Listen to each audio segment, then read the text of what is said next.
Great. I think we're ready to go now. So, hello APC members and directors. Thank you for joining us today for an overview of the first half of the Comprehensive Zoning Bylaw for the electoral areas, or the CZB, which is what we'll refer to it throughout this presentation. Bear with me while I learn how to do this. There we go.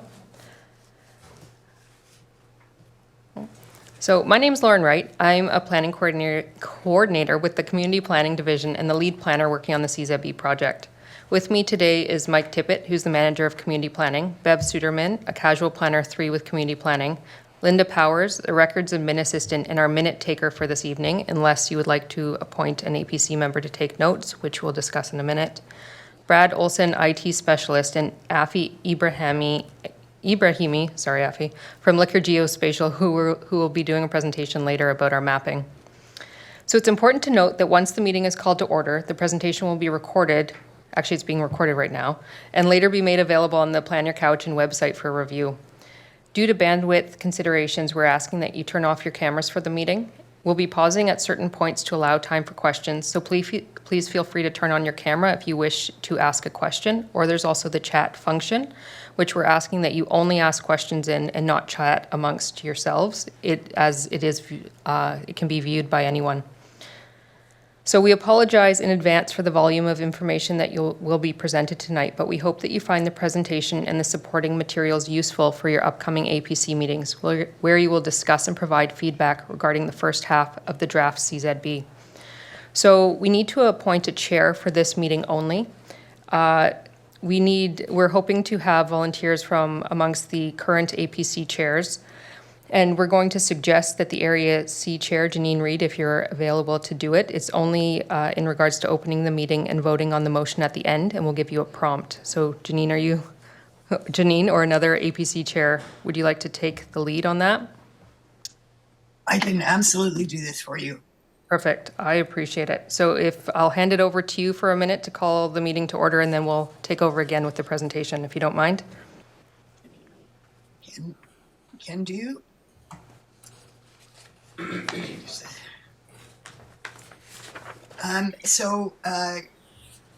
Welcome everyone to the joint APC meeting. If there's been an agenda circulated, can I have a motion to approve the agenda as circulated? Maybe we should. Someone will need to unmute themselves and to. I'll move. Alex Jorgensen. Thank you, Alex. Do I have a seconder? We'll need a seconder. I'll second. Thank you very much. All in favor? Aye. Aye. Aye. Aye. Aye. Aye.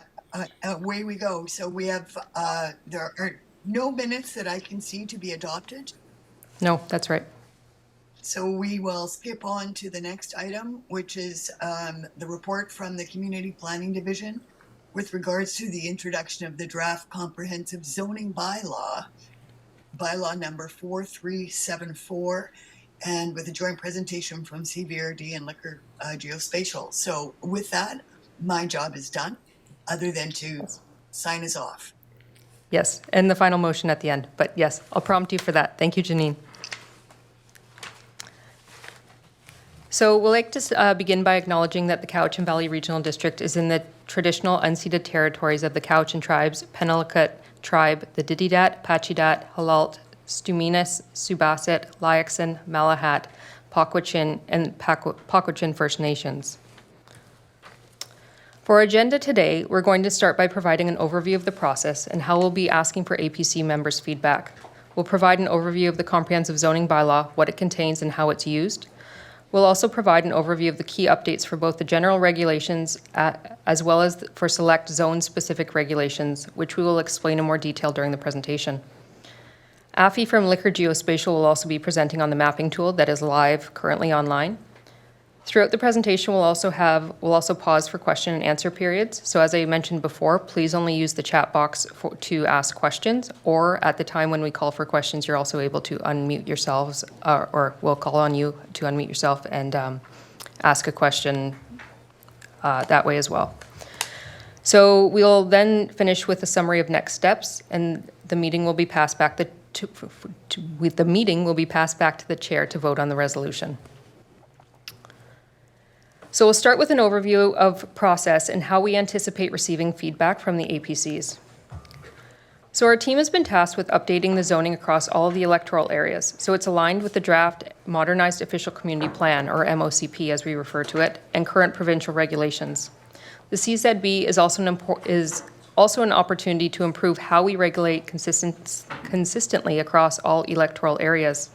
Until now, each electoral area has developed and maintained individual zoning bylaws, noting that Area A and C share a zoning bylaw. These have been updated on different schedules, and some have had their last comprehensive update in the 1980s. And we've used amendments to make necessary changes throughout the years. The CVRD of today requires an updated set of zoning regulations that aligns with the policies and objectives of the anticipated modernized official community plan.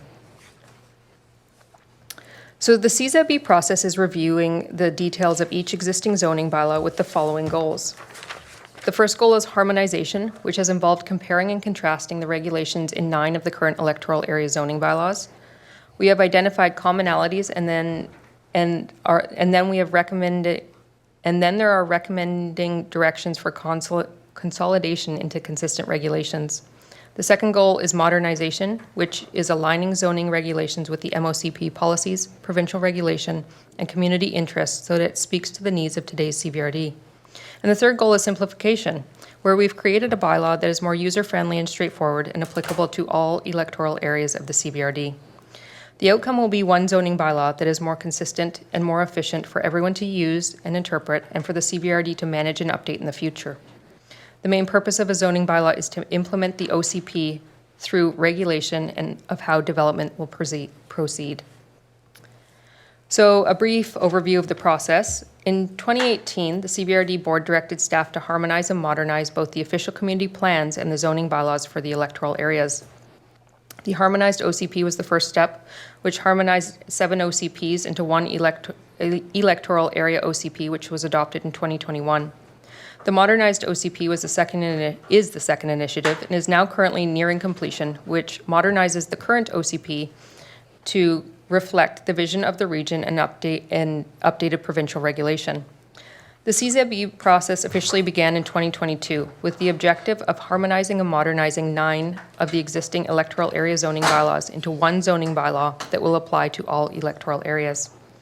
The work first focused on harmonization, which included compiling, reviewing, and comparing information across existing bylaws. This took the form of many spreadsheets, which are shared in the APC package to look critically at where there is alignment and divergence in the current zones between the electoral areas. In many cases, there's already alignment between the current bylaws. However, in some, regulations were more diverse, requiring analysis to identify how to narrow divergences and bring them into better alignment. The process of modernization has entailed reviewing updated provincial legislation like the Agricultural Land Reserve Use Regulation and the new housing statutes. We also conducted reviews of other local government zoning bylaws and identified policies in the MOCP that would need zoning for implementation. Based on the research, we began drafting CZB sections, bringing together outcomes from the harmonization and modernization findings. As the sections have been coming together, the team has started community engagement to collect questions and feedback from community representatives, such as the APCs, and the public on draft directions. In the fall of 2024, public engagement began with pop-up events at the local farmers market, online surveys, and meetings held with the agricultural community to gather early input on key updates being considered for agricultural zones.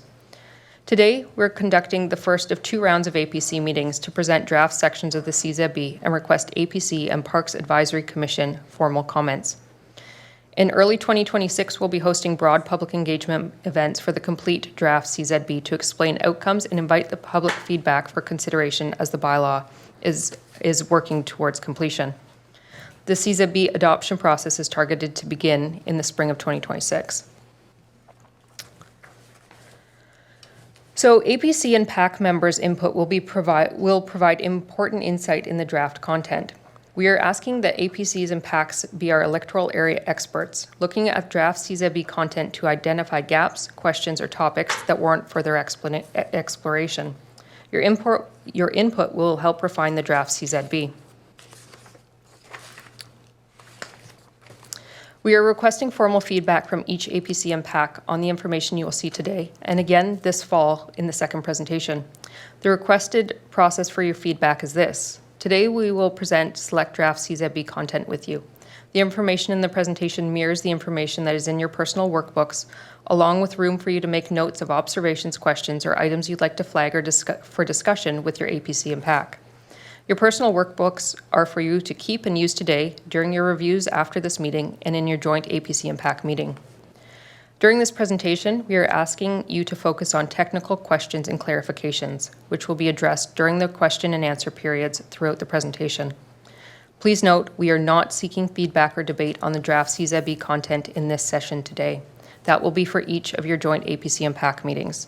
The presentation will also be recorded, as we've mentioned, so that any members that have been unable to attend could review the content at a later time, and it will also be available for the public to watch.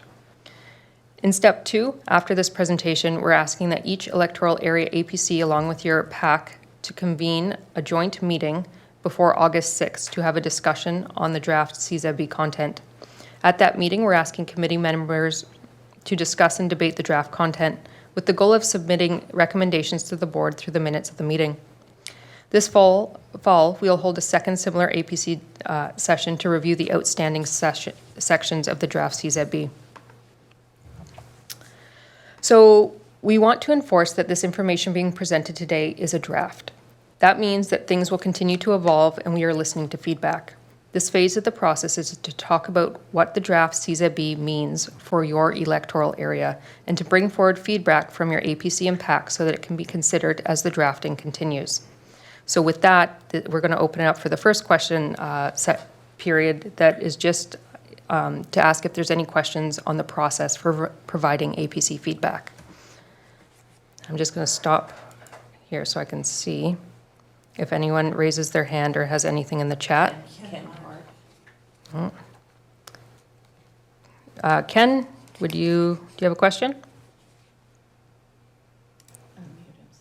And I can't request. I think, Ken, I am going to assume you've lowered your hand and you don't have a question? No? I don't see anyone else. If you do think of a question, please put it in your chat while we continue the presentation. And I'm going to share my screen again.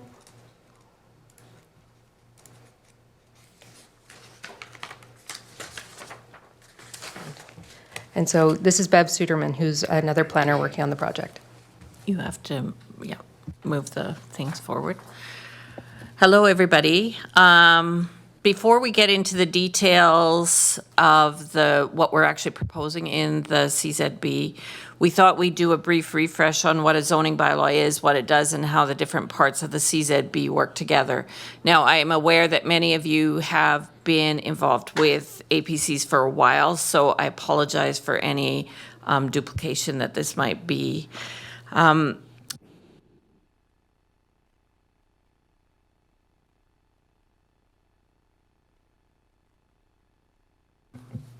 Thank you.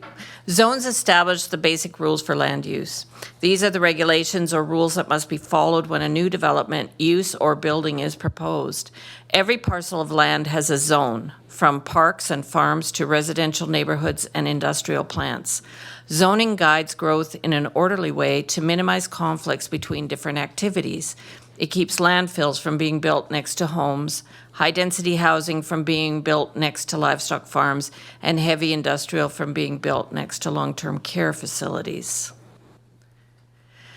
There are a number of things that zoning does, but there are also things it doesn't do. So zoning identifies what can be built on a piece of land. It indicates how many buildings and accessory buildings and structures may be built and how big they can be. And it tells us whether or not a parcel can be subdivided into smaller parcels. However, zoning does not regulate groups of peoples or behaviors. It doesn't define exactly what a building looks like or what materials it's built with, and it doesn't influence how buildings are built. Zoning bylaws are used by a number of different groups, which means it's important that different audiences are able to easily use them. For example, developers who are planning new subdivisions or buildings must understand applicable regulations and factor these into their proposals. The CVRD planning team will use the zoning bylaw to review development applications and consider how they align with the regulations. And landowners or potential buyers will use the zoning bylaw to understand how they may lawfully use their property. Having a single bylaw that's easy to use and interpret helps each of these groups make informed decisions. A key feature of a zoning bylaw is that it must align with a community's official community plan. These two documents work together to clearly articulate what the community wishes to achieve through the official community plan and how development will be regulated to support that vision through the zoning bylaw. In essence, it's one of the CZB's jobs to make sure that future development is consistent with the vision set out in the MOCP. One thing to remember is that in cases where legally conforming development has occurred prior to the adoption of a new zoning bylaw, these existing features, such as homes or businesses, are not subject to regulatory changes until such time as redevelopment occurs. Effectively, this means that if you built or done something previously that was lawful, the zoning bylaw won't require you to make changes until you're ready to make those changes. A zoning bylaw is a large and complex document. Because of this, we're asking APCs and PACs to review it in two chunks, each covering a portion of the draft content. The table shown here indicates the full draft set of sections anticipated for the CZB, along with an indication of which sections are being brought forward for APC review today and which will be covered in Part 2. As you can see, the CZB will be made up of sections that can be grouped into three categories. The first is legal and administration. These are standard provisions that guide how the bylaw is used and interpreted. They include standard legal content that will be reviewed by the legal team, so we're not specifically requesting feedback on these sections. The middle part of the table is broad regulations, and these include definitions, general regulations, subdivision regulations, and parking regulations that apply across all parcels in the electoral areas. These are key pieces of information that need to be reviewed alongside the zone-specific regulations for each and every development application. The third column relates to zone-specific regulations, and those are the ones that align with the zoning map, telling us what's permitted on each parcel. A development application must look at the regulations for the zone applied to their parcel. So, for example, if you look at the zoning map and see that your parcel is zoned for forest resource use, you must review the forest resource zone regulations, plus the applicable definitions, general regulations, subdivision regulations, and parking regulations. But you wouldn't have to read through all the regulations. For example, you wouldn't need to read through the ones for residential or industrial zones. Today's presentation is bringing forward draft content for the sections highlighted in green, which include subdivision regulations, agricultural and forest resource zones, parks and institutional zones, and water zones. In addition, we'll be covering parts of the sections highlighted in blue, which includes definitions and general regulations.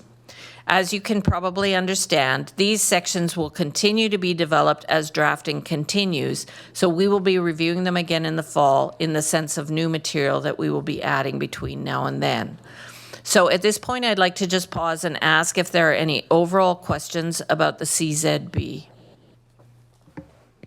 There's one up here. I'll answer Director Wilson. The presentation is already available online on the Plan Your Cowichan site. It's along the right-hand side, and there's a section for today's APC meeting. The presentation's uploaded. We did make a few changes this afternoon, so we're going to re-upload it tonight or tomorrow morning, but it's going to be substantially the same of the one that's already up there. And then we have a question, Bev. So it says, if you do not use the grandfathered use of your property for 6 months, does it revert to the new zoning?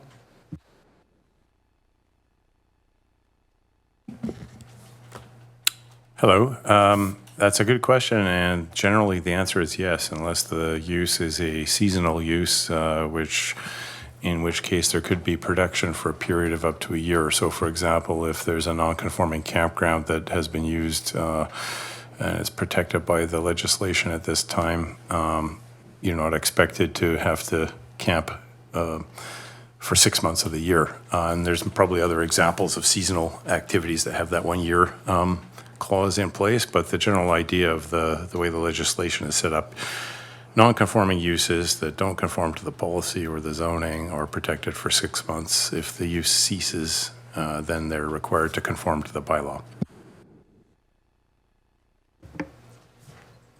Is there anyone else who has a question? Please either type it or speak up. I don't see any hands raised. So if you have any other questions for this, please type it in. We'll get to it at our next question time. Thank you.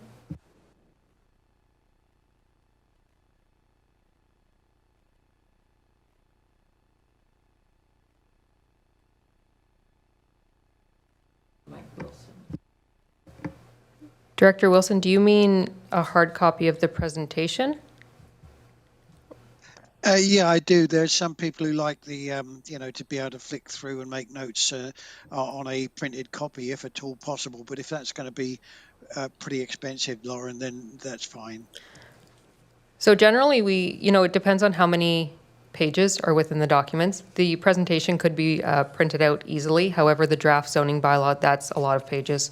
So it would be a little different. No, it's only it's only the presentation itself, actually. Right, but we do have once we get into it, which we're starting right now, we do have the workbook. And the workbook, we do have copies at our front office that people have already started to request. And you can drop in at 175 Ingram to pick one up at the front desk. Or you could print it off. And the workbook is also available to print off at home. And it's on the Plan Your Cowichan website. Okay, I'll pick one up next Wednesday when we come in for EASC. Thank you. Thank you.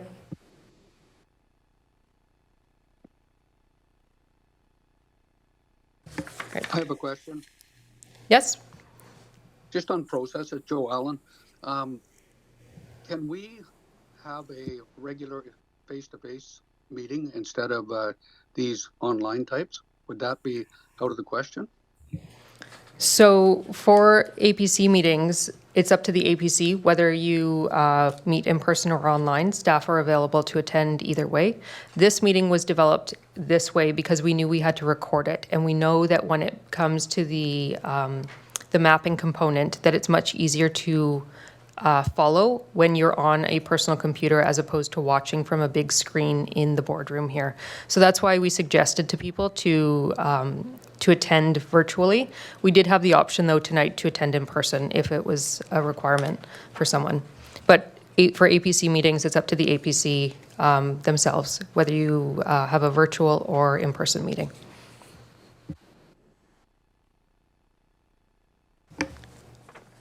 So if there are no other questions, we'll move on to the broad regulations. So our first section focuses on broad regulations, which are those that apply across all parcels in the electoral areas and need to be reviewed with each development application. So the first thing we're going to talk about is definitions. So definitions provide consistent interpretation of terminology used throughout the CZB. When a person reads a section of the CZB, they must use the definitions to confirm how to interpret the wording. So definitions have been updated by harmonizing the existing definitions, which included reviewing all the existing definitions and selecting a term, a single term, and definition to be used. Refining definitions to clarify what is permitted and what is not for certain uses, and they've also been updated by adding new definitions as we've seen are required.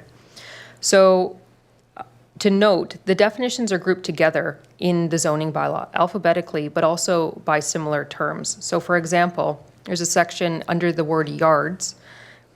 We further defined front, rear, and side yards in the same section. Before, in some zoning bylaws, you would have to go to R for rear yard and then S for side yard. So this way we all have it under Y for yard, and they're all in the same area. So this slide shows a couple of examples of key updates related to definitions. On the left is an example of how a range of similar terms like animal hospital, veterinary clinic, and veterinary service used in the different current zoning bylaws are being harmonized into a single term and definition for the CZB. On the right is an example of how definitions and general regulations are being streamlined to help consolidate the permitted uses identified in a zone regulation. The list in gray is also a list of potential permitted uses for the park zones that are in the current electoral area zoning bylaws.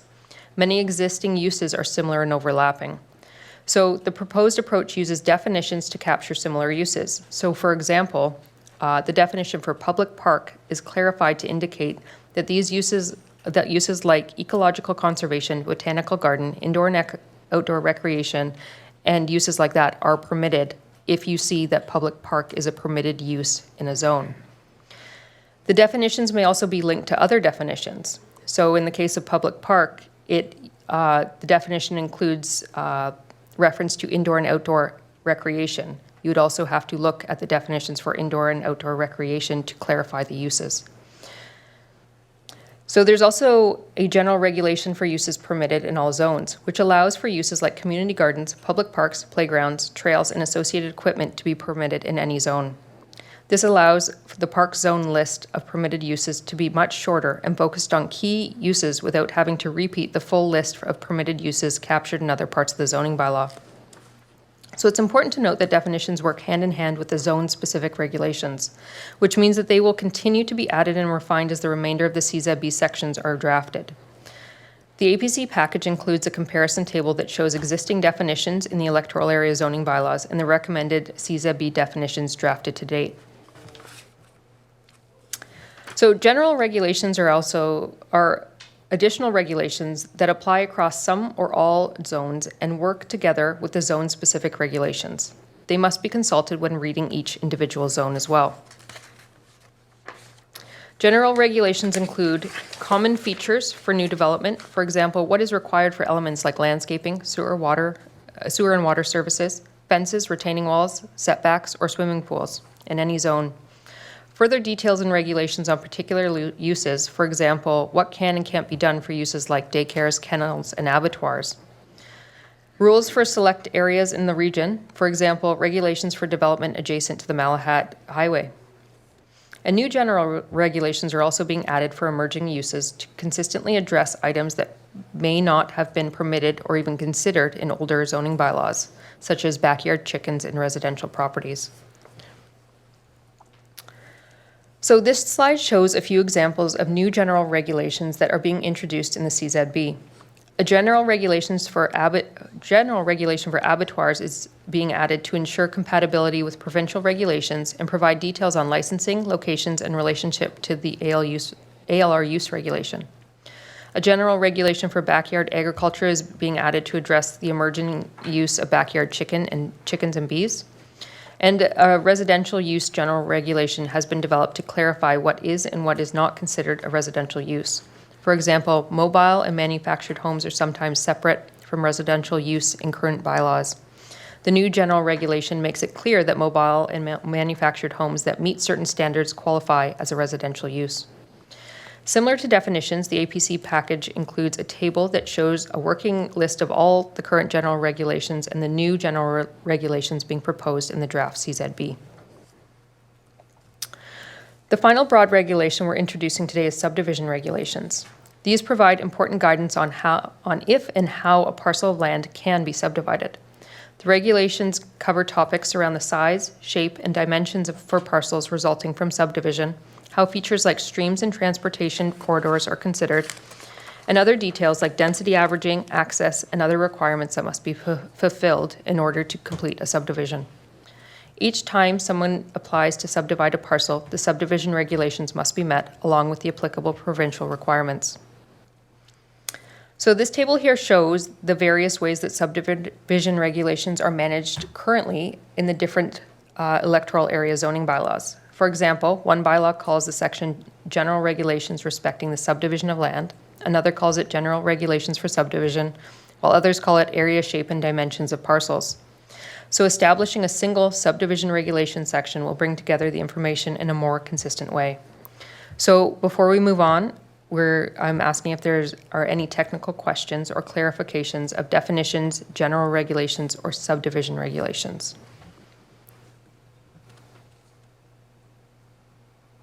I do. Sure. Hi, Joe. Hi. I got two questions on the definitions. I know we'll be going through it, but I just want to ask about front yard definitions. In the past, we've had problems with like lakefront owners. The fence going to be so high on the front yard. Well, they consider the front yard the lake, not the road behind it. Does that ever get clarified? Oh, sorry, I just muted myself. I did the opposite. To be honest with you, I can't quite remember the definition of front yard, but that's kind of the question that we would discuss at the APC meeting. So I don't have it in front of me, but it is in the package of the draft bylaw. So if it's not there, please note it down in your package there, and we can work to clarify it in the definition as part of your APC and the recommendations you put forward. And you had a second question? Yes, outdoor recreation. In the past, it's meant something different than I think what your definition is. It meant, and this is, Mike, you know where I'm getting at, is outdoor recreation mean motorsports, gun ranges, stuff like that? Really good question, Joe. And yeah, of course I remember that. You know, you and I worked on that draft zone that unfortunately hasn't yet been applied to any property out on the circle route or whatever. But we're probably going to find some other way to describe that, but it'll be the same concept. I don't know, you know, in the absence of actually having a property that requires that zoning, I'm not sure that we need to develop a zone, but yeah, we haven't got to that point yet. That's one of that probably, if it is developed, it'll end up being a comprehensive development zone of some kind. Thank you, Mike. Is there anyone else who has a question at this time? I don't see anyone, so I will move on. So we're going to move on to zone-specific regulations. These are the specific regulations that apply to a parcel within each individual zone. So the zoning map is a very important component of a zoning bylaw. It is what identifies the current zone for every parcel in the electoral areas. A big part of the CZB process has been reviewing the 350 plus current zones, consolidating them, and assigning a CZB draft zone to each parcel. There are thousands of parcels across the region, each with a zone assigned to it, so it's quite a process to review these. So review of the draft CZB maps is a key role we're hoping that APC members can support. We'd appreciate your expertise on your electoral area to review how the draft CZB zones compare with the MOCP designations and to identify parcels where there may be potential misalignment. To support this, we have prepared online mapping that shows side-by-side comparisons of existing zones and draft CZB zones. It also is possible to compare with the MOCP designations. Please keep in mind that the MOCP process has been underway for a long time, and part of that process was to designate land uses throughout the electoral areas. Our job with the CZB is to ensure that the zoning is consistent with the MOCP designations. For example, when reviewing the map, you may find that a parcel that is currently zoned F1 forestry is now zoned for agricultural use.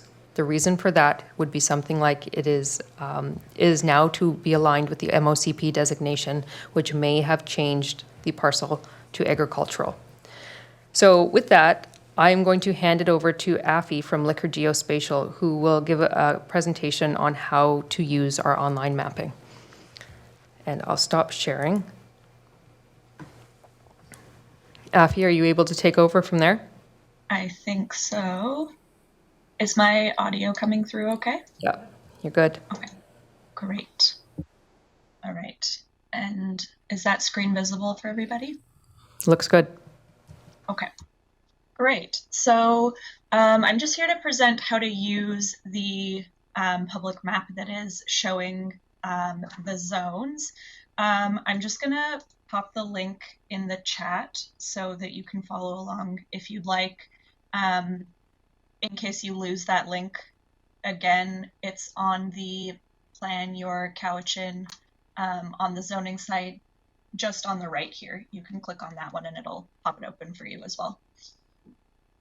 So when you open the map, it just gives you some brief introductory information. This map is made to help you get acquainted with the proposed zones as the bylaw gets developed. There's a note down here that says more proposed zones will be added as they are developed. So this will be phase 2 will be added on later. There are 2 maps. So the map on the left here has a title that says draft CZB zones. So these are the draft zones that we are presenting today. The map on the right shows land use and zoning, both from the MOCP. You also have the option to look at the HOCP and existing zoning for comparison as well. So these 2 maps are synced together at the same time. When you zoom in on one, it will zoom to the same location on the other map.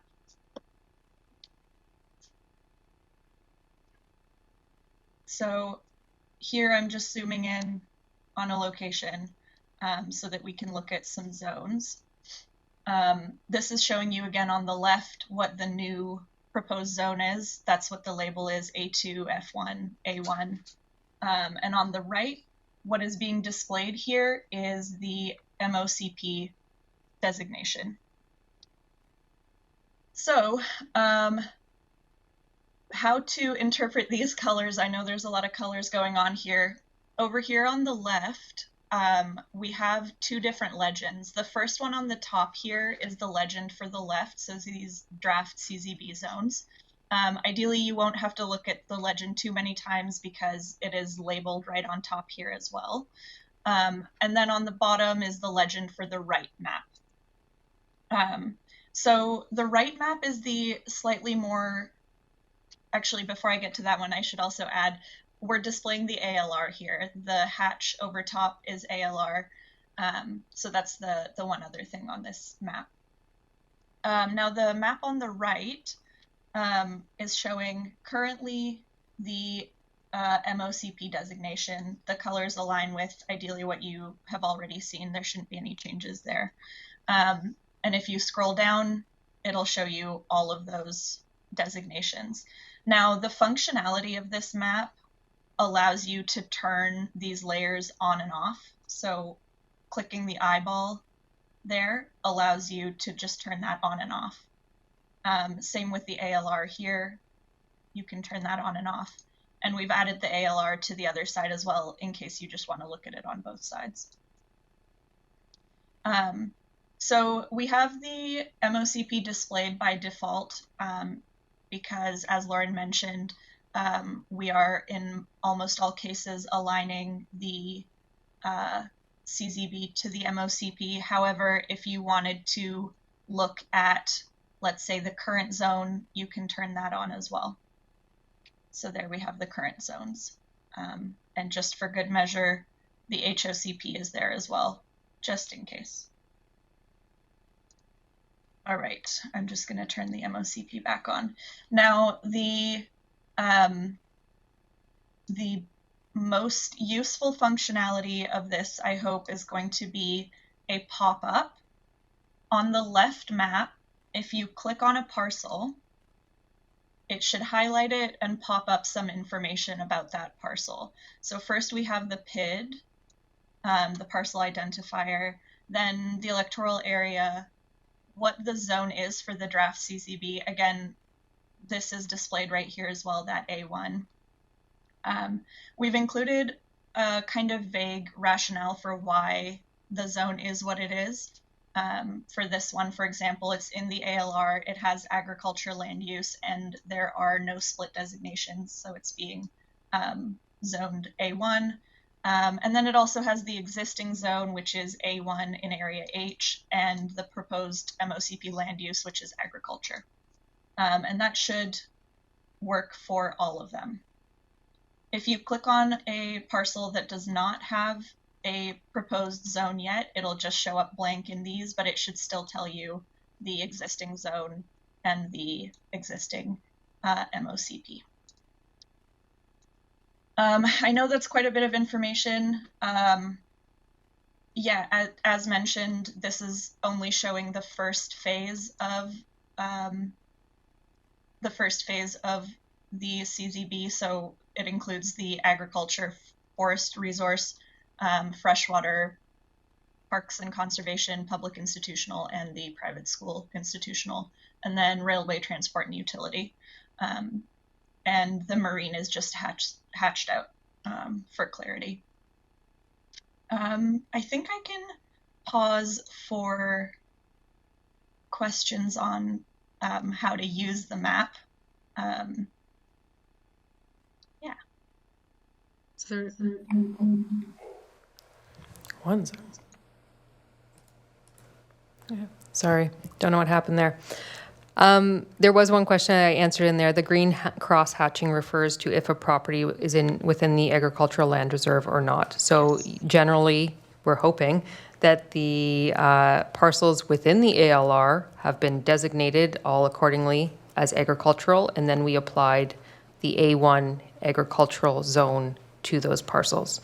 So Well, that's, I think in that location is town of Ladysmith on the left-hand side. right. So as what's kind of being said over here, if you look on the left map, you show there's some areas that are not zoned A1 ALR. That would be because it's within the town of Ladysmith, so not within the electoral areas of the regional district of the CVRD.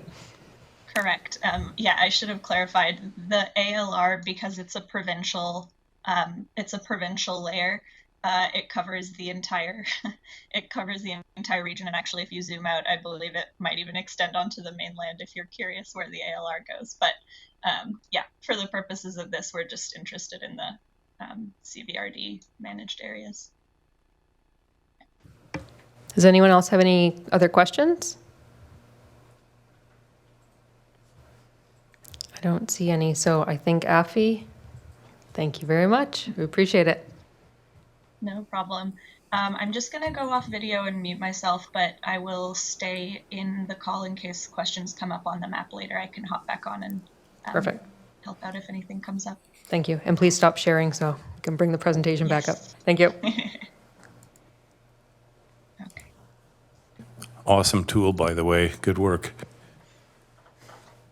Yeah, I hope it's useful. I guess maybe Lauren, I should have mentioned, and I don't need to pop the screen up back for this. Just if you have commentary on specific parcels, the best way to let us know what parcels they are is to use that PID in the pop-up when you click on it and it says PID. Ideally, that's the identifier that'll help us manage any questions or comments you have on actual zones later on. That's a good point. Now I think I'm really done. Thank you. I got a question too, I think, about the mapping. Sure. So first off, that's a really good tool. I think that's going to work very well. One of the things I did notice in the past was if you had like a railroad grade, abandoned railroad grade, something like that, the line usually ended up in the middle of it, between a lot on each side. And people would wonder if half of what the zone is on that railroad grade, because it's obviously not part of the property next door, something like that. Joe, you're such an expert. It's hard to answer your questions. I think we're going to be, well, first of all, the primary E&N corridor is all in proposed zone of T1, which I think is what is zoned now. So, I mean, that sort of takes care of the the regular one. Yeah, that's only the north-south, though. Yeah, that's not the north-south. There's other rights, there's other rights of way for not only logging railways, but for the branch that goes off to town of Lake Cowichan. And I think this is where we're going to probably be doing a lot of fine tuning as we go along. We're going to look at areas where, like you've got what used to be let's say it's a disused railway line. On one side of it, there's one zone. On the other side, there's a different zone. In those cases, typically we went halfway across and said, okay, half the right of way is this zone and half is the other. We're going to have to take a close look if that situation exists very often. When we look at the map and sort of make a judgment call about what makes the best sense, because technically splitting it in half like that makes it, I mean, I understand the reason. It's what we do with roads, which are actually used as roads. It sort of makes sense from that point of view. It's a mapping shortcut, essentially. So we are aware of that, and we will be looking at it. And if you notice anything when you get the final version of the zoning, please let us know if you think we got something wrong. Just bear with me while I bring the presentation back up. Oh, sorry, are there any other questions? Afi will be here till at the end of the presentation as well. I don't see any. Okay.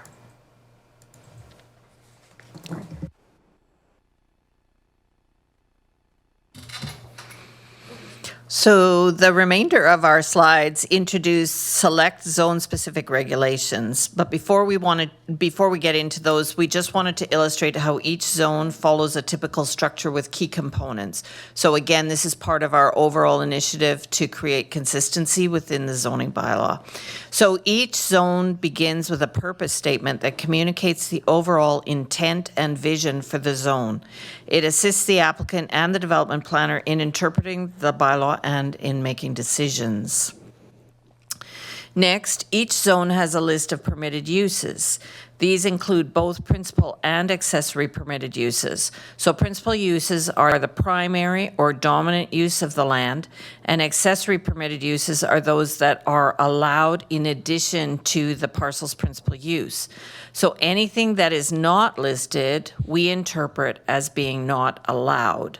For instance, the principal use of a residential property could be a single detached dwelling. An accessory use on that property is a detached suite. So the next component of a zone is that there are a series of sections that provide site and building regulations, which includes the maximum density, which tells us how large buildings and structures can be or how many units they can have. We have a section on impervious surface and parcel coverage limits, which regulate how much of the total site area can be covered by buildings, accessory uses, or other structures, or paving. We have sections on building height, which regulates how tall buildings can be, and setbacks, which regulate how far from property lines a building or structure must be located. Zones also typically include a subdivision regulation, which specifies the smallest parcel size allowable. That doesn't mean for it to be legal. What that means is that that's the smallest parcel size once a parcel has been subdivided. So this information basically indicates whether or not a property could be subdivided based on its current size. So if you've got a minimum lot size of 40 hectares, you'd have to have an 80-hectare parcel in order to be able to subdivide it. Some zones also contain other regulations. For example, if there are certain limits for different types of uses. In agricultural zones, for example, greenhouses are a permitted use that also can have a greater impervious surface area than anything else. Finally, some zones include a table of site-specific regulations. In some of the existing zoning bylaws, unique zones have been created for just one use that only applies to one parcel. This has led to a lot of zones, more than we actually need. So to simplify, in the CZB, we've included site-specific regulation tables within each zone type, which captures those existing parcels that have variations from the standard zone. These regulations regulations allow those uses to continue without requiring a separate zone. And so this is another one of those things that we'll be asking for the local expertise of the APC members on, is to make sure that we've captured those site-specific uses in our tables. So the first set of zones we will discuss are agricultural zones. The CZB proposes 2 zones for parcels designated agricultural in the MOCP. The first zone is an A1 zone applicable to all lands that are within the agricultural land reserve. And the second zone, A2, is for parcels that are designated agricultural in the MOCP but are outside of the ALR. The key goal of these regulations is to maintain a long-term supply of arable lands within the electoral areas. This means managing development and other activities on these lands so that we reduce, so that those lands are not reduced or impaired for future farming use. The MOCP indicates that agricultural lands should accommodate the provincial ALR regulations that permit a variety of farming and non-farming activities supporting the agricultural sector. The MOCP also includes specific guidance on housing density that must be regulated through the CZB, including a limit to the number and size of residences on agricultural lands. The MOCP contains a large number of policies intended to support agricultural activities in the region. We've shown several of those policies here on the screen, but there are a number of others that guide CZB regulations. The analysis table in your package that's called MOCP Policy and CZB Response summarizes how the CZB responds to applicable MOCP policies. In addition to MOCP policy, the CZB is also required to align with the Agricultural Land Commission Act and the ALR use regulation, which directs the uses that local governments can and cannot regulate and guides the maximum housing size and density on ALR lands.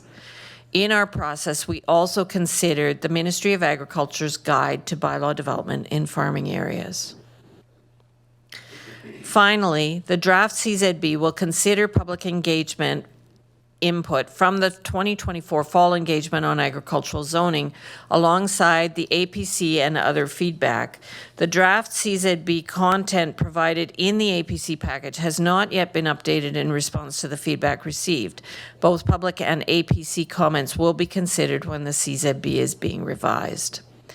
The public feedback summary for the draft agricultural zones, for your information, can be found on the plan, your Cowichan page. As of today, there are 34 different zones that support agricultural uses in the CVRD's current electoral area zoning bylaws, and these are shown here on the table. The red shading in the column under electoral area D indicates that there's a zone that only exists on paper. There are no parcels currently zoned A-1T in electoral area D. So that particular zone will be deleted on a moving forward basis. As mentioned, we are proposing 2 agricultural zones in the CZB. The purpose of both zones is to maintain a suitable land base for agricultural use and support farming as a primary use. This slide shows a version of the use table that will exist in the zoning bylaw for each zone category. So right now on the screen, we're looking at the agricultural zones. So this table is a quick overview of all the principal and accessory uses that are permitted within each zone category. As you can see, both proposed agricultural zones support a broad range of agricultural activities and accessory uses in order to encourage and support viable agriculture in the region. The black dotted lines around some of those uses indicates a new use that's being introduced into the CZB. For example, the inclusion of alcohol production facility is a new use for the agricultural zones, recognizing the winery, cidery, and distillery markets that has emerged in the electoral areas. This is also now a standardized term, replacing the individual terms of winery, brewery, and distillery. For accessory uses, which are those that are subordinate or incidental to principal permitted uses, there's some variation between the zones.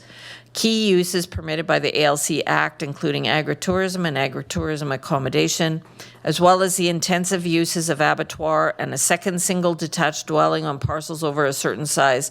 These are allowed only in the A1 zone, and that's to make it consistent with the ALR land use regulation. Bev, if I just may for a second, Mike just pointed out a typo on the slide that I want to clarify. So when you see on, does my cursor work here on this slide? Oh, Yeah. It does, a little. So right up here, it says A1 agriculture ALR zone, and the Yeah. next one should actually say A2 agricultural resource zone. Ah. So the same thing over here, A1 agriculture ALR, this should say A2. That will be updated when we re-upload the presentation. Sorry about that. How many times did we look at that? We didn't even notice. Well, anyway. Okay, carrying on. To provide clear and consistent requirements for the various uses permitted on agricultural properties, general regulations have been developed for all of the uses listed here on this slide. For example, the general regulation for kennels outlines the specific requirements for the use, including licensing, minimum parcel size, maximum structure size, setbacks, farm status, and signage that would apply to any kennel proposed on an A1 or A2 zone property. Other key highlights for the A1 and A2 zones include establishing maximum dwelling sizes. So on parcels that are greater than 2 hectares in area, the maximum dwelling size will be 500 square meters. And this is in alignment with the MOCP and the ALC Act, along with smaller house sizes of 325 meters squared for parcels under 2 hectares to protect arable lands for farming. We're proposing to implement a home plate regulation that requires clustering of buildings and residential accessory uses to protect most of the parcel for agricultural activity. And lastly, supporting a second dwelling plus an attached or detached suite in the A1 zone per the agricultural land use regulations, while only attached suites are permitted in the A2 zone. Impervious surfaces and parcel coverage limits are generally consistent within the current electoral area zoning bylaws. However, in this case, a maximum area is set for the smallest agricultural properties, those under 2 hectares in size, to preserve farmlands that are large enough to continue supporting a range of farming activities. So this measure is actually in alignment with current Area E impervious surface coverage. We're proposing a minimum parcel size of 40 hectares. In accordance with MOCP policy and parcel size analysis, the 40 hectare size is used to protect larger existing agricultural lots. This does not affect properties that have previously been subdivided and are smaller than 40 hectares in area. The one innovation introduced here is regarding setbacks. What we're proposing is that where agricultural lands, either in or outside the ALR, abut an ALR property, the setbacks will be reduced. This increases opportunity to best site structures to maximize the use of arable lands. So that there is a very detailed overview of what we're proposing in the agricultural zones. And I'm wondering if there's any technical questions or clarifications on the draft agricultural zones at this time.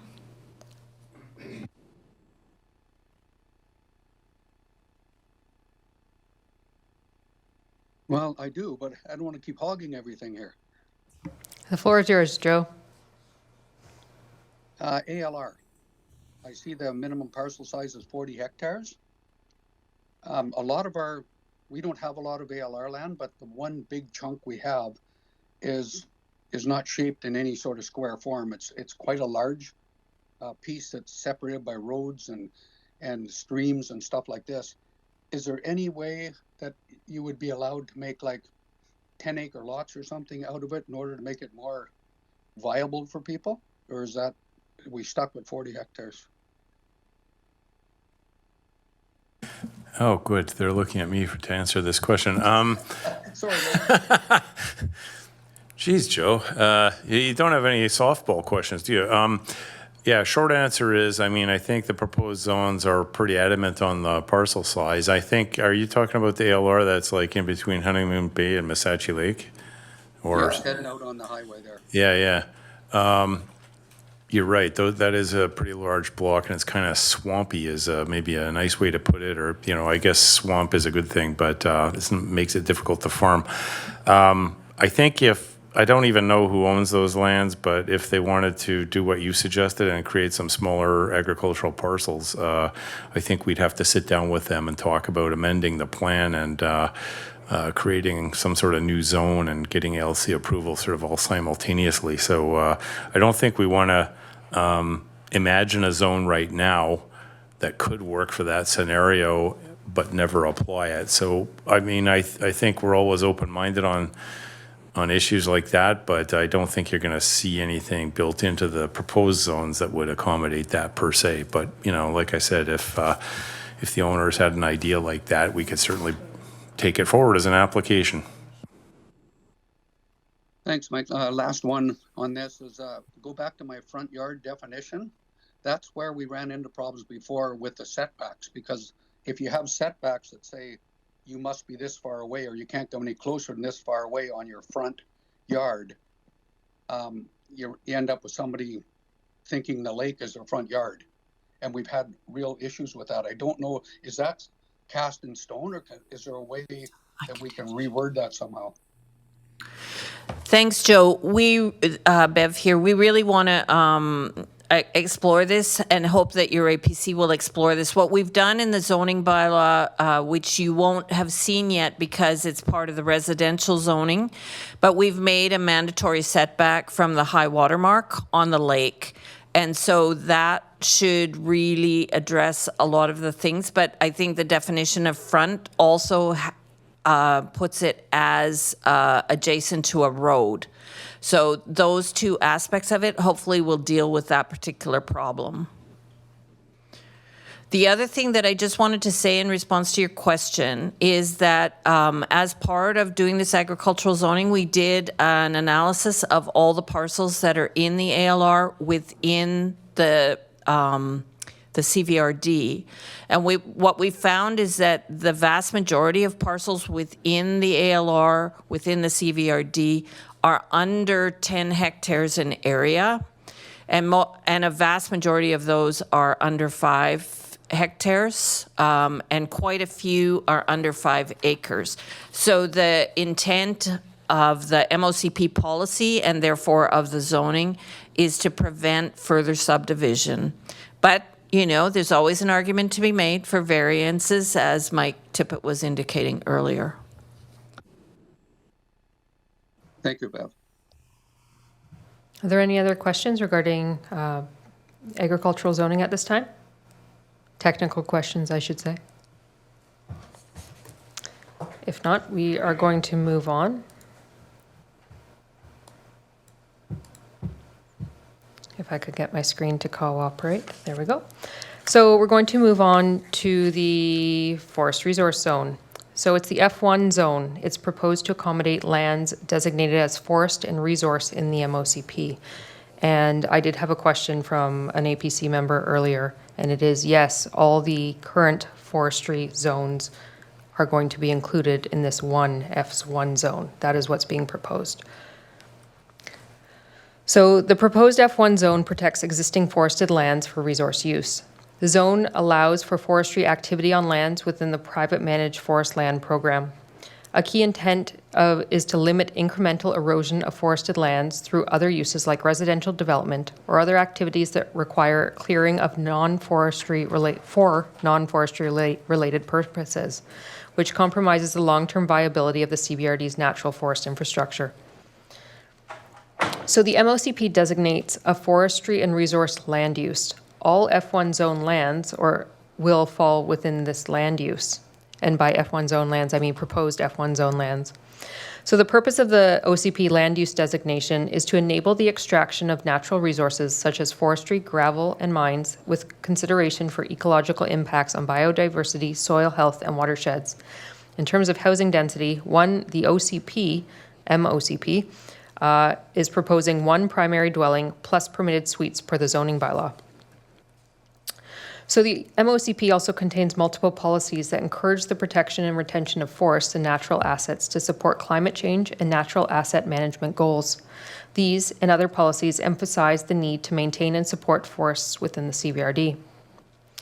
So today there are 21 different zones across the current electoral area zoning bylaws that pertain to forestry uses. However, review of these existing zones revealed that several of the zones have no parcels currently associated with them, and a few of them were created for a single use that could be covered with a site-specific regulation within the proposed F1 zone.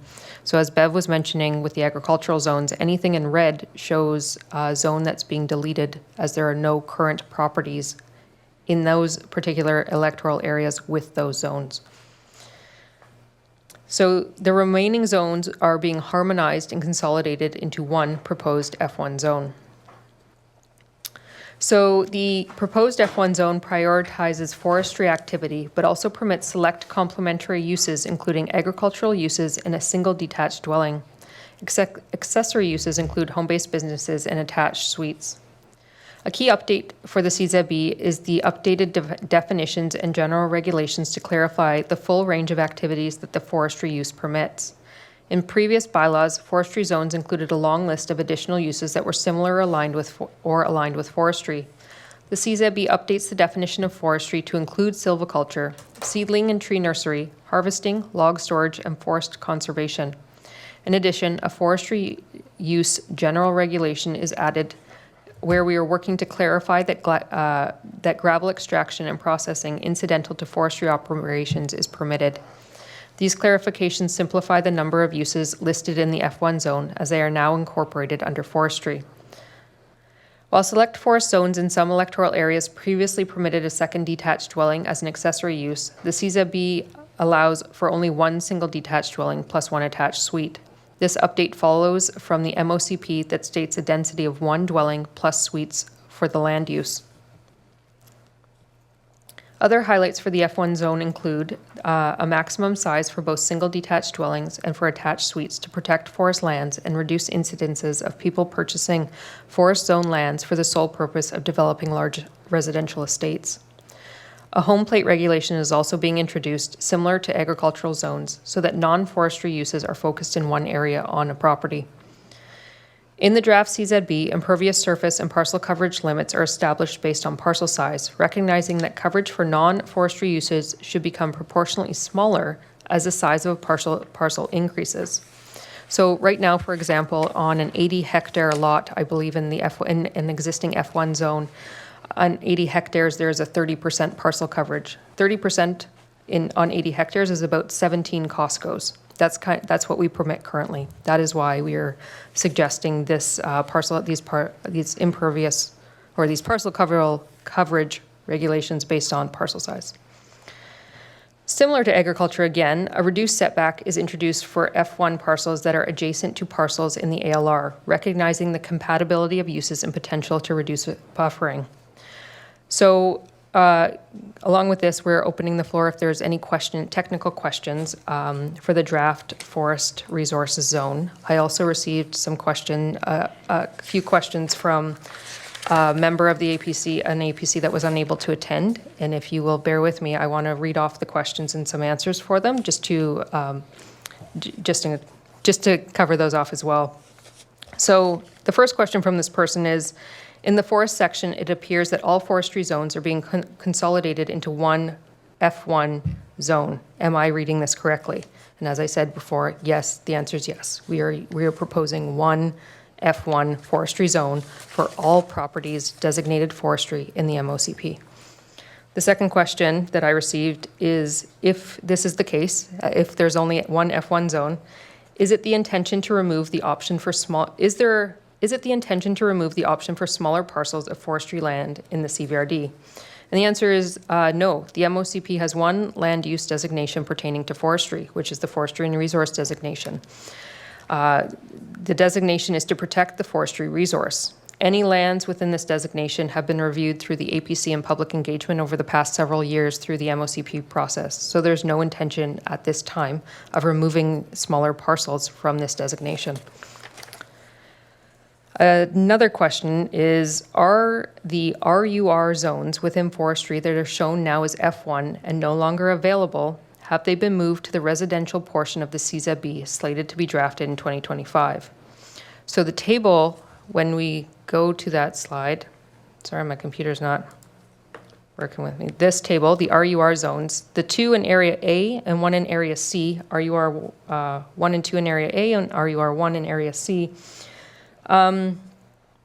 those zones have been designated as forestry and resource under the MOCP, meaning they are being converted to the F1 zone for that reason. The land use designation is how zones are being applied to the land through the CZB.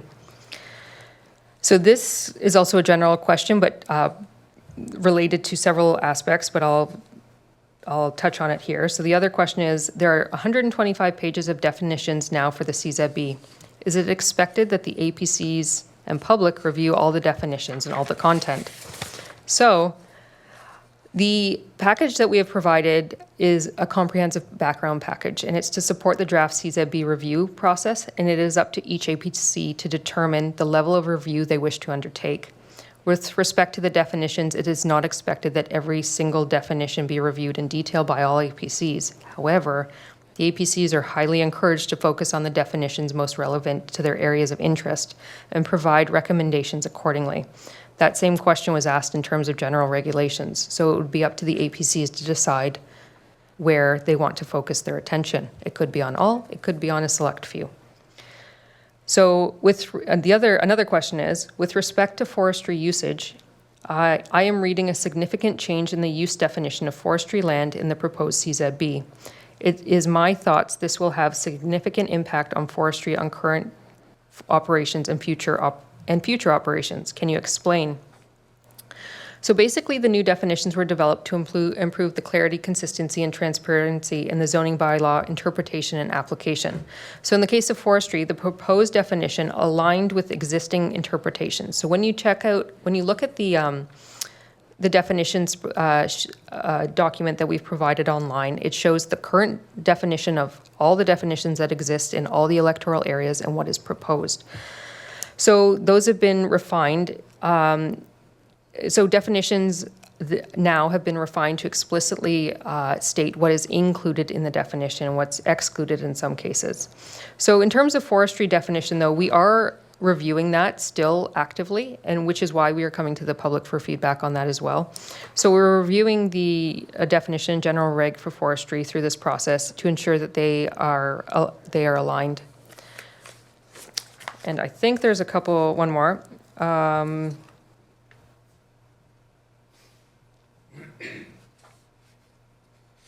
Sorry, that was on the general reg one.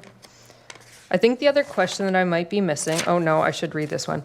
So again, using forestry as the example, there is a general regulation that will have changed significantly from today's zoning requirements that will potentially impact forestry operations. How were these general regulations created, and was there consultation, or will there be consultation with forestry stakeholders? So the answer is that the general regulation for forestry use was developed based on the updated definition and reflects the existing practices rather than introducing substantive changes. While it may appear different in format, the intent and regulatory effect remain largely consistent with current zoning bylaws. So the key difference is that regulatory components which were previously embedded within the list of permitted uses, for example, silviculture and resource extraction, excluding processing, have now been moved to a general regulation section for improved clarity and consistency. So as I'm saying, the extraction, one of the permitted uses in one of the zoning bylaws for a forest zone is a permitted use is the extraction of mineral resources and aggregate materials, excluding processing and manufacturing. So that approach to permitted uses also contains a regulatory component, which shouldn't really be in a permitted use, be indicated in the permitted use section. So we have taken the approach where it says excluding processing and manufacturing and put it into the general regulation of the forestry use. So we're removing it from the list of permitted uses, but kind of contradicting ourselves by saying excluding processing and manufacturing. So that still remains there, just in a different area. So also to touch base on that second part of the question, so community engagement for the entire comprehensive zoning bylaw, as I mentioned earlier, is going to take place in early 2026. So at that time, all stakeholders, including the public and industry representatives, such as the forestry groups, will have the opportunity to review and provide feedback on the draft bylaw. So the engagement process will ensure that all the diverse perspectives are considered before the bylaw is finalized. So with that, is there anyone else who has a question about forestry? Yeah, me again. Hi, Joe. Hello. Picking up on what you said about we don't want people buying large chunks of forestry land and making like a monster house or making a big gated piece of property. I think that was your goal you stated. Am I right? That's correct. Okay. Do you see a lot of... Yeah, Sorry, that's part of the goal.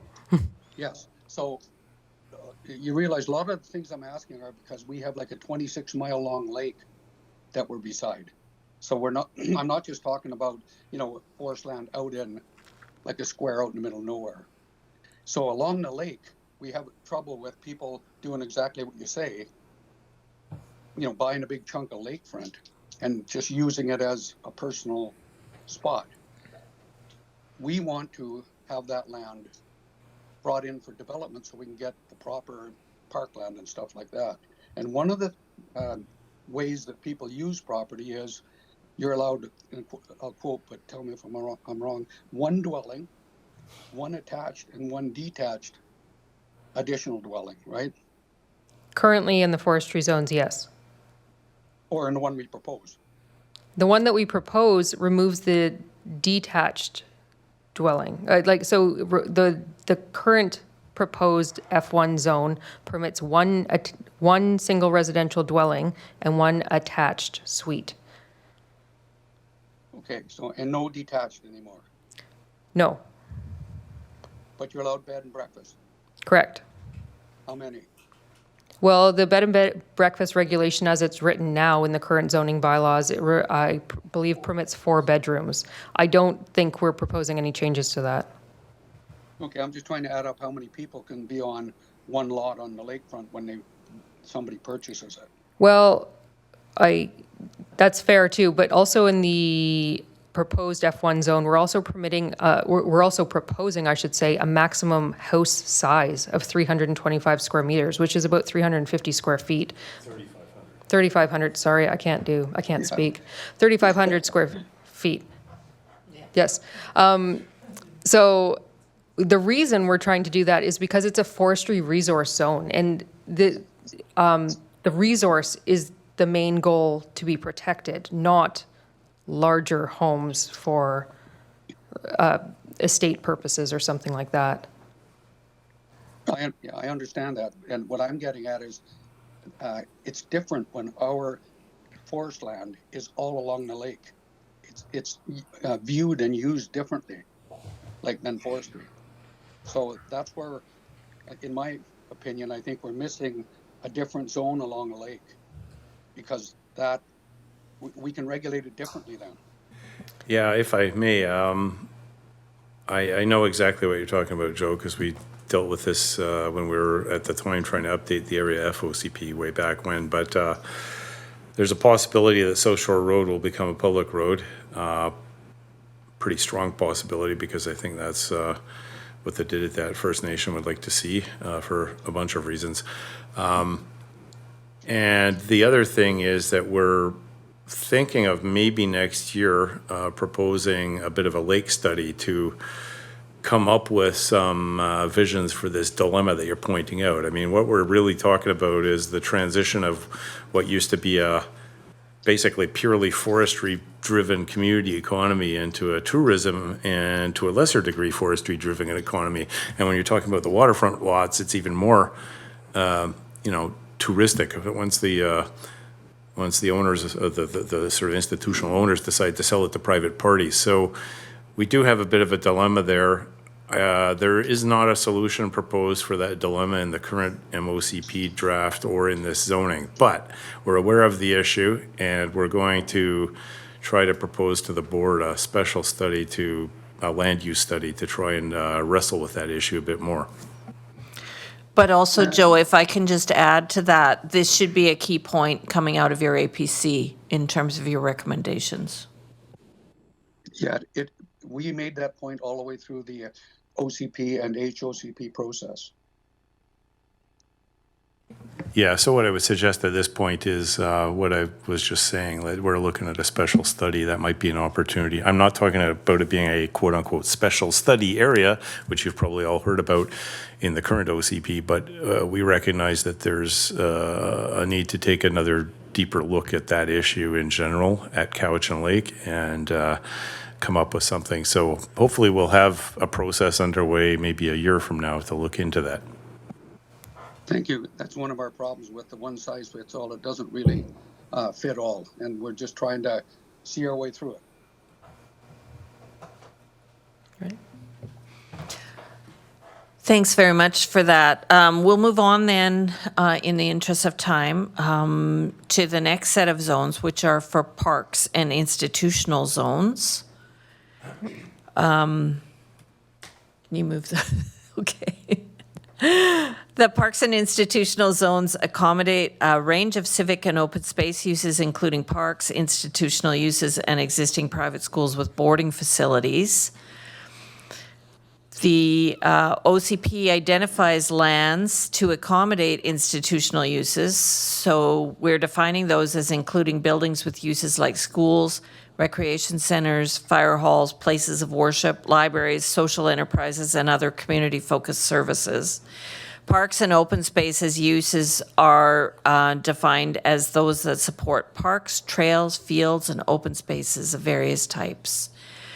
The current electoral area park zones, while having a similar intent across different electoral areas, approach park zoning in a range of different ways.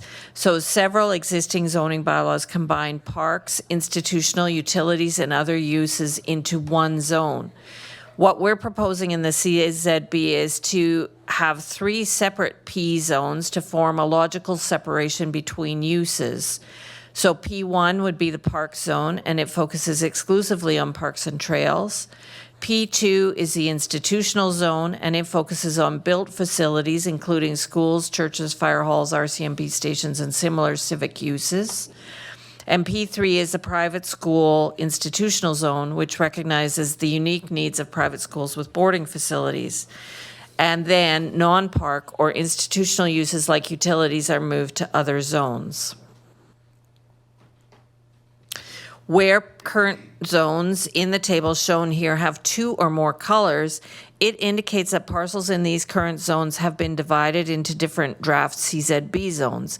As an example, the P1 and electoral area B contained both parks and institutional uses, along with Shawnigan Lake School.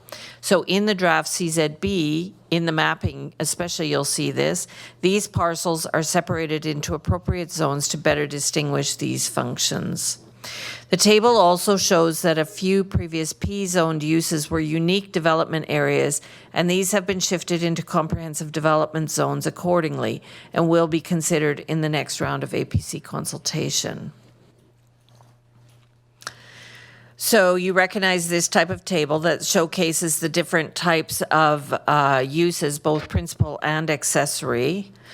So throughout the CZBs, we're including this type of table at the start of each group of zones so that it's easy to quickly compare uses within the zones. Unfortunately, as I was reviewing this today, I became aware of an error in the P2 zone here, which is that academic school is a permitted use within the P2 zone. I believe this error is also found in the working draft CZB in your possession. So please make a note, and I've corrected it in the office already, and the new version, both of this presentation and this working draft of the CZB will be uploaded tomorrow so that it will be corrected. There is a notable addition to the Parks and Institutional Zones list of permitted uses, which is congregate housing.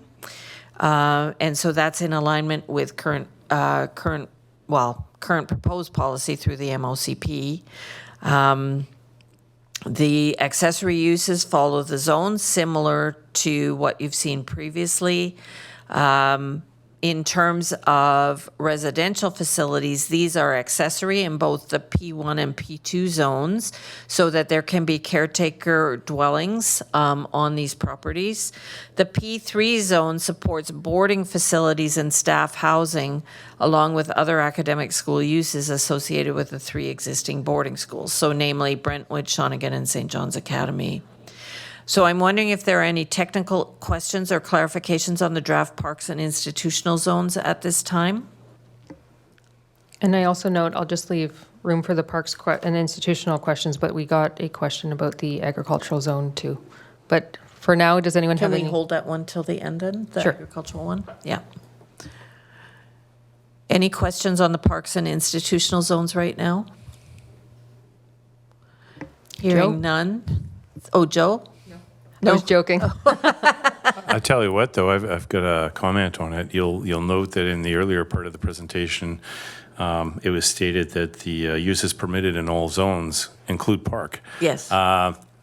So it's not necessarily true that in order for a park to be a park, it has to have park zoning. It could rely on that general regulation. However, we're undertaking an effort to make sure that all parks we know of are zoned park, but in the future, if we acquire new ones, they don't necessarily have to be rezoned to become park. So that's a bit of trivia for you. Thanks for that, Mike. And Director Abbott has their hand up.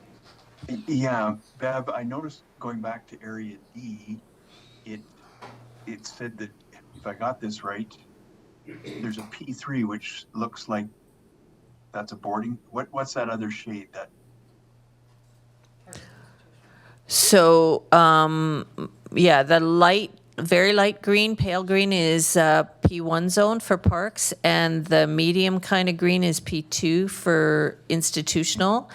And then P3 is kind of the emerald green. At least that's the way it looks on our screen. but I'm picking up a purple color. Oh, that's utility. That's utility zone. So in Area D and in Area A, utilities were included as part of the P2 institutional uses. And what we're proposing to do, which we will move on into right away, is take those out and put them into utility-specific zone. Okay. Yeah. The lines went too quickly. I thought you said there was, I misread. I thought it was a boarding school in Area D, and there isn't one, but it's No. a utility zone. It's a utility, yeah. Yeah, the emerald green is the private school with boarding facilities. And then the other thing that you'll note is that some of those boxes, like under Area C, P3, it has an asterisk there. And what that means is that the use on that particular property that was zoned P3 or P5 in those areas was so unique that we had to put it into site-specific regulations.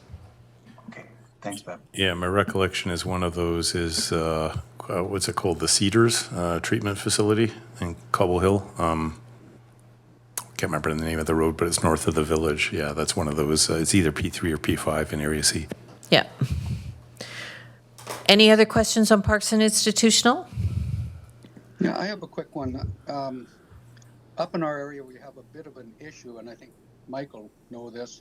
All of the little designated road ends that go to the lake are always, you know, and I know that they're not used as a road; they're used as parkland. And I know we have no jurisdiction over them. We do, but we don't own them.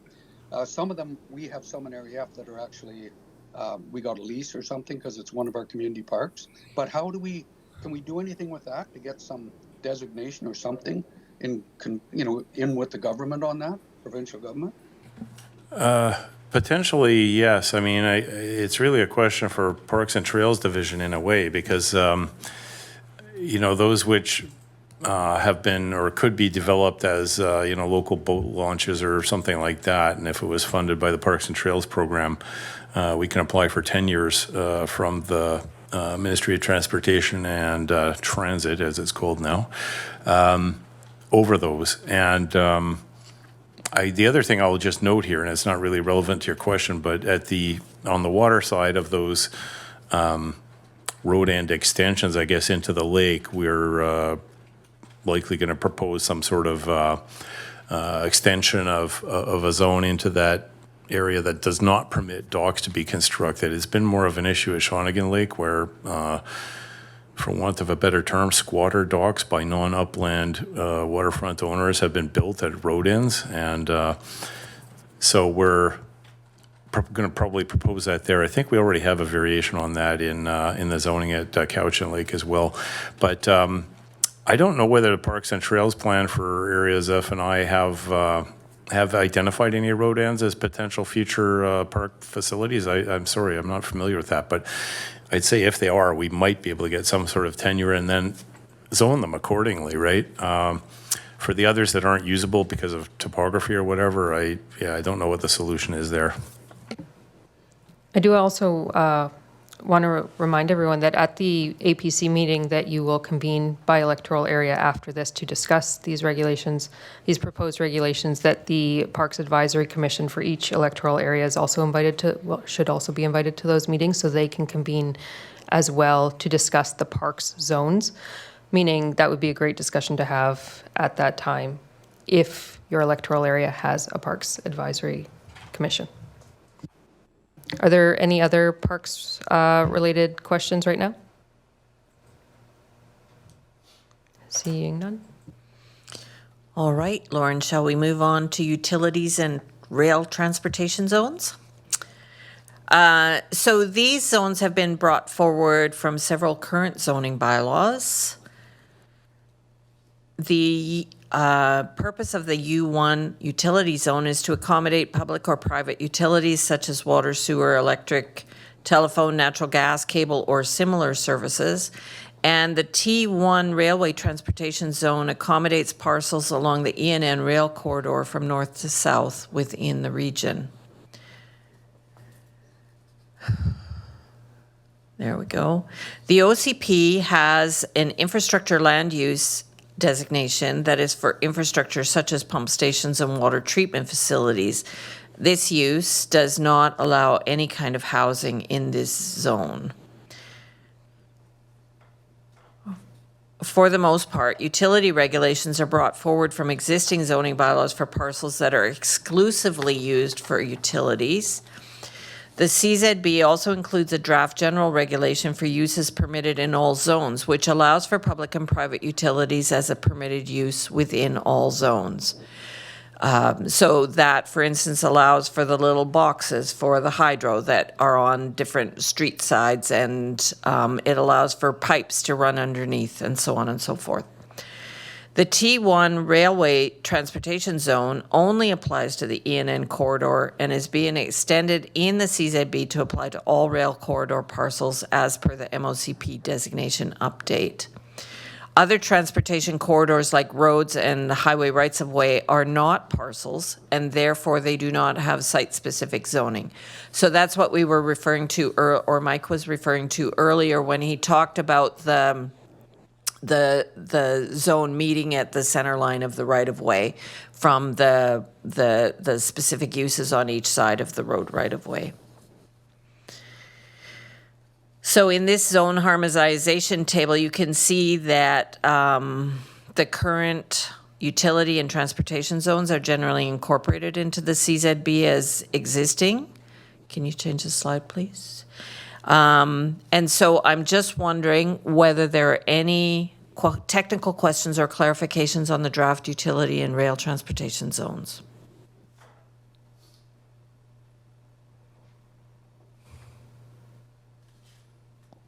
Yeah, me again.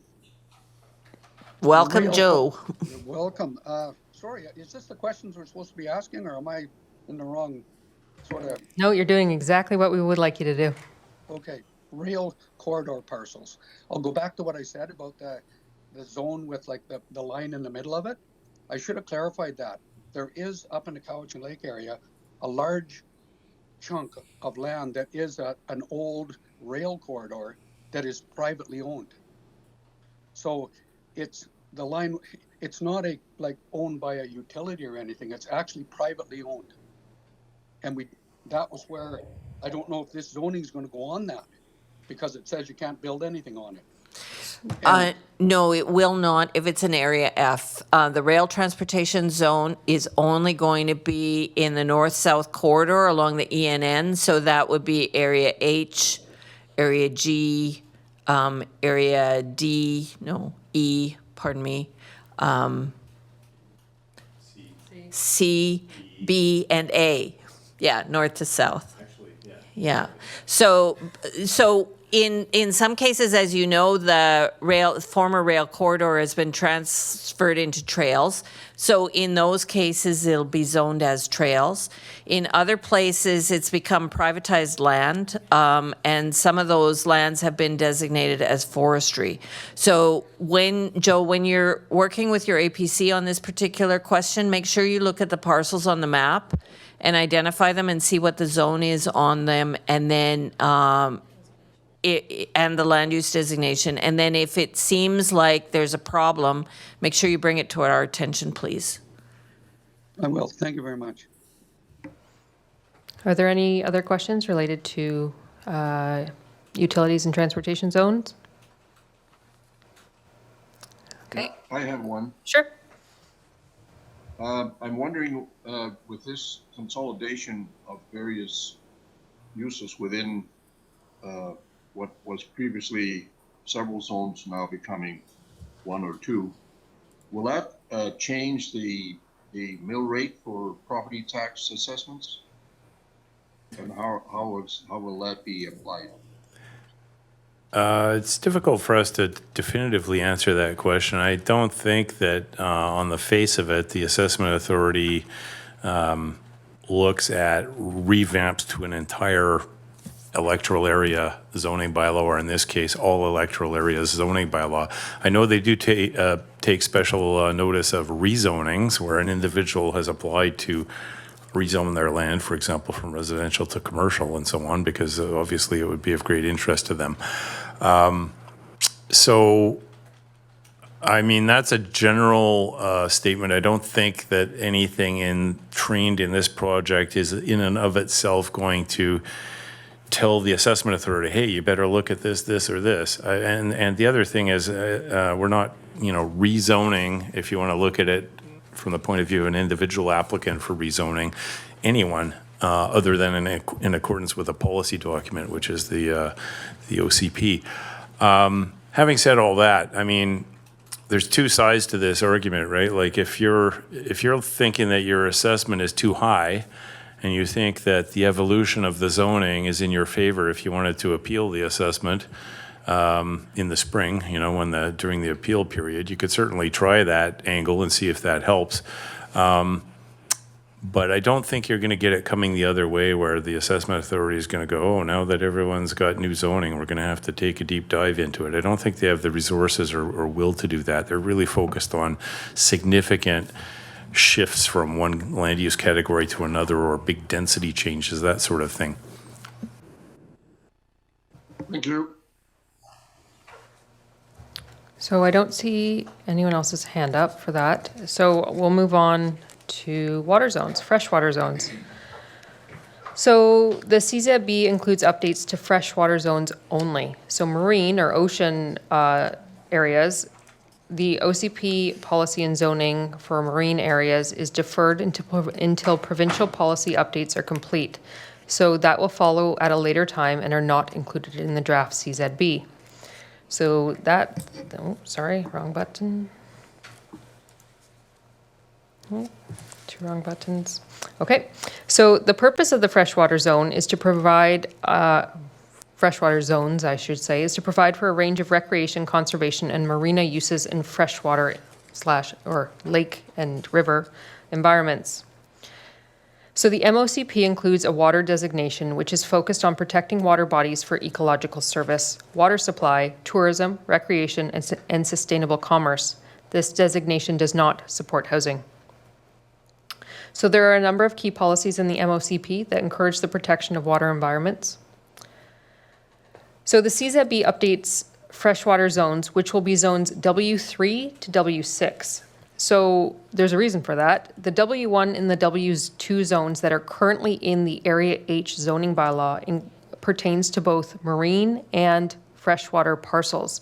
So they've mixed the zoning in both, the zoning in both of those types of zones, the W1 and W2.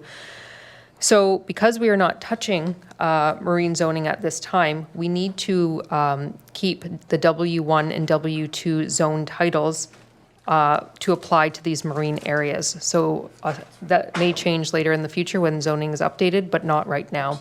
That is why we're starting to number at W3.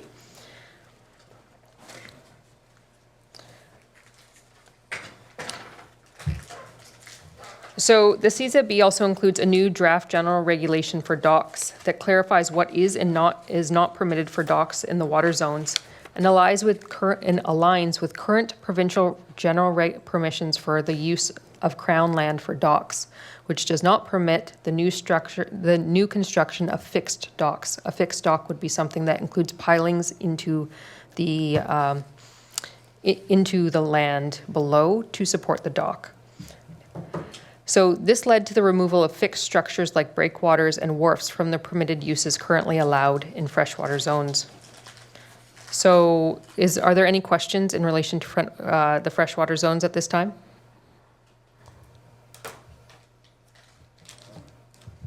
Well, I guess one of the issues we had up on Cowichan Lake, we were trying to promote for many years, is we don't have enough camping spots.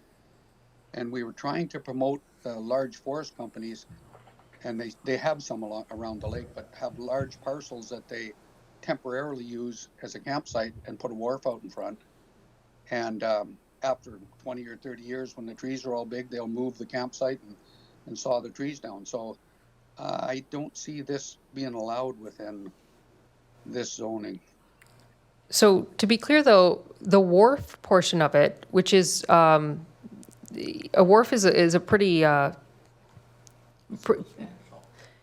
substantial development in a water body, and a wharf is generally for like marine areas, mostly to protect the land from the breakwater and stuff like that. A wharf in a lake is not actually permitted provincially. If you read in the supporting information package, it provides a link to the provincial permissions, I should call it, which doesn't support wharves to begin with. So us allowing it in the zoning was actually not complying with the provincial current policy and permissions as it is. So it could be looked at on a site-specific basis where an owner comes to the CVRD to propose a wharf, and at that time we would work with them and help them kind of navigate the provincial process to look into permitting something like that. But the province is also kind of becoming more and more environmentally astute, I should say, and restrictive in terms of how they are trying to protect water bodies. And they are trying, from what I can gather by their regulations and their permissions, they're really trying to be more ecologically sound when it comes to what they are and are not permitting on freshwater bodies. So a wharf the use should have actually been removed from the zoning, all zoning bylaws, long ago. Yeah, I don't think the term was wharf. I'm thinking dock. And I see you can have a mobile dock. So a mobile dock would be a floating dock, which is, it's affixed to the foreshore, but there's no pilings holding it still. So we have permitted, if you check out the W3 Marina Zone, they are permitted a fixed dock, which includes pilings, and as well as the Freshwater Limited Zone. That W6 Freshwater Limited Zone, there's only 2 parcels that it pertains to, because on Shawnigan Lake, there's only 2 organizations that actually own their water, the water body itself, and that's Shawnigan Lake School. They own a portion of the water, and Camp Pringle. So because they actually own the waterbed, they would be permitted to do a fixed dock. The rest of it, the waterbed is owned by Mosaic or Timber West. So it's not even a person's land, and they would essentially be trespassing if you did put pilings down without the permission of the owner of the lake bed. But that's the people we're trying to get to make the campsite. That would be their choice then, like if it happened. However, they would still need to go through provincial processes to, The lake bed in Lake Cowichan is not current, right. privately owned, right? No, Lake Bed and Cowichan is owned by Timber West. So they would have to go through provincial processes though too to permit any kind of piling. It's just that people are overlooking that, and the province isn't enforcing things like that. I got a dumb question for you, Joe. Like Heather campsite at the end of the lake there, that doesn't have a dock attached to it, does it? I mean, I've been there before, but I don't remember. Yeah, I can't remember either, Mike. Yeah, I don't recall a dock. It's just kind of like rustic camping as far as I recall. Like there's outhouses and, camping areas. And anyway, it's a good question, but I think maybe largely hypothetical at this point. But anyway, worth thinking about. Yeah, rustic campsite. That was the word I was looking for. Thank you. So we do have a written question, then I'll go to the question pertaining agriculture in 1 second. So someone is asking if where rivers and river fronts get addressed, is it freshwater zones? Example, Cowichan or Cooksila rivers in Area E. So what we've done, so Bev here, I'll try and tackle this one. So all along the Cowichan River in particular, there has been river corridor zoning and park zoning primarily. And so we are protecting that zoning, and we will be carrying that forward into but that's residential zoning primarily. So in the next round, the next chunk of the CZB that you get when we have all the residential zoning ready to go, then that's where we'll be looking at the river corridor zoning. So are there any other parks or water-related questions, zone-related questions? So I'm going to read off this one for agriculture. So it says, A1 zone properties previously allowed a second house of any size and a third dwelling of up to 800 square feet. Such non-ALR properties with full farm status or otherwise, newly zoned A2 now, as proposed, have not had these abilities changed. Is this still true? If not, you, the CVRD, are proposing to devalue, reduce the market value of such properties.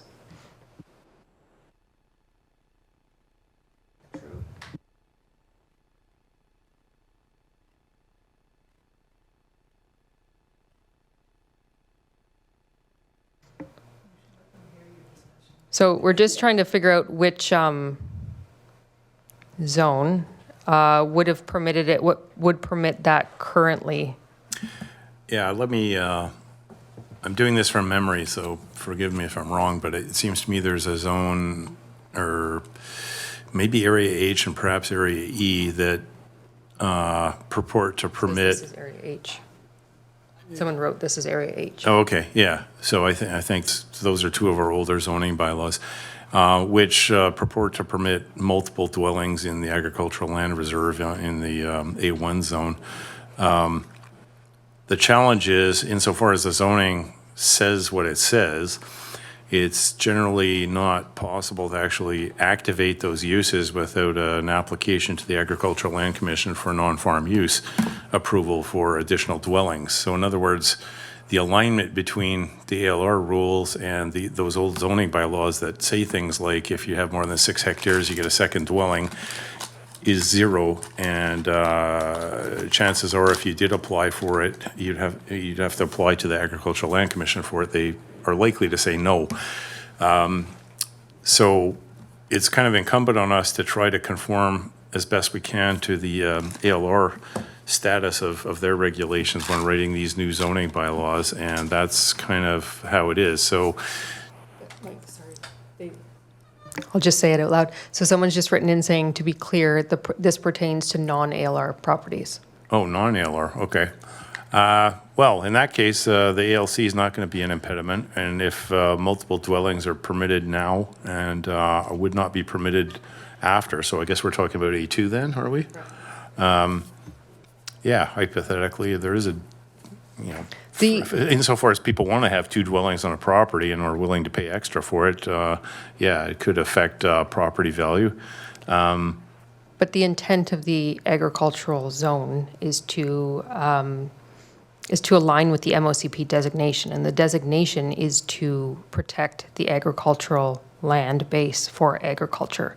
So although farms do need homes, that's kind of where the home plate provisions, the proposed home plate provisions would come in, so that we don't have, you know, 3 separate dwellings over the entire property as opposed to all clustered in one spot and things like that. So it's true, we are removing the third option for a third dwelling, yes.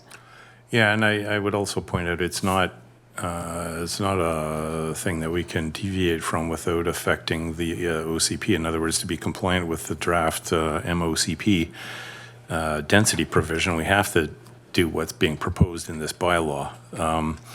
Now, the draft MOCP is, where is it at? Is it at just first reading still?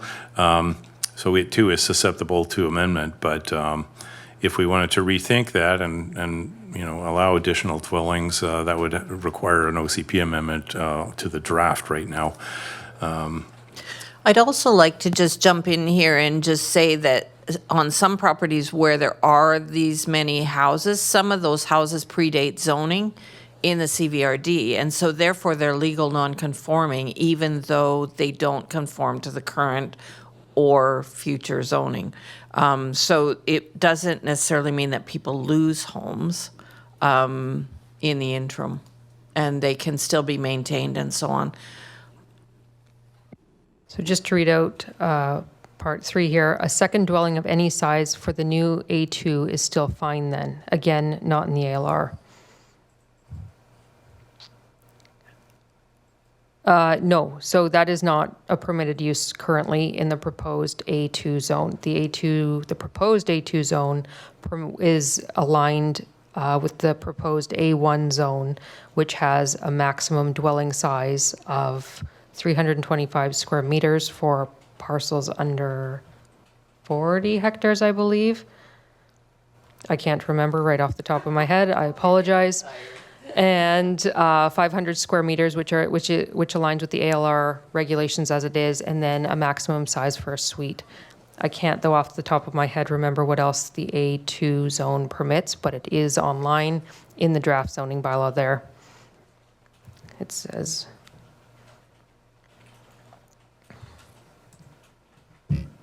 Bev's just checking to see, but I don't think we have it online here.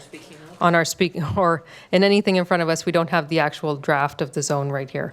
So that would be something we'd bring up at the, oh, sorry, Bev found it. Yeah, establishing a maximum dwelling size of 500 square meters for parcels over 2 hectares, along with smaller house size of 325 square meters for parcels under 2 hectares. So I was very off by saying 40. I apologize.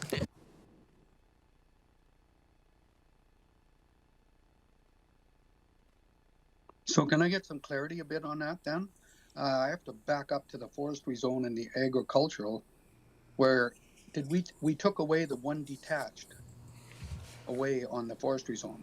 It used to be a dwelling, one attached and one detached. So now we've taken away the one detached.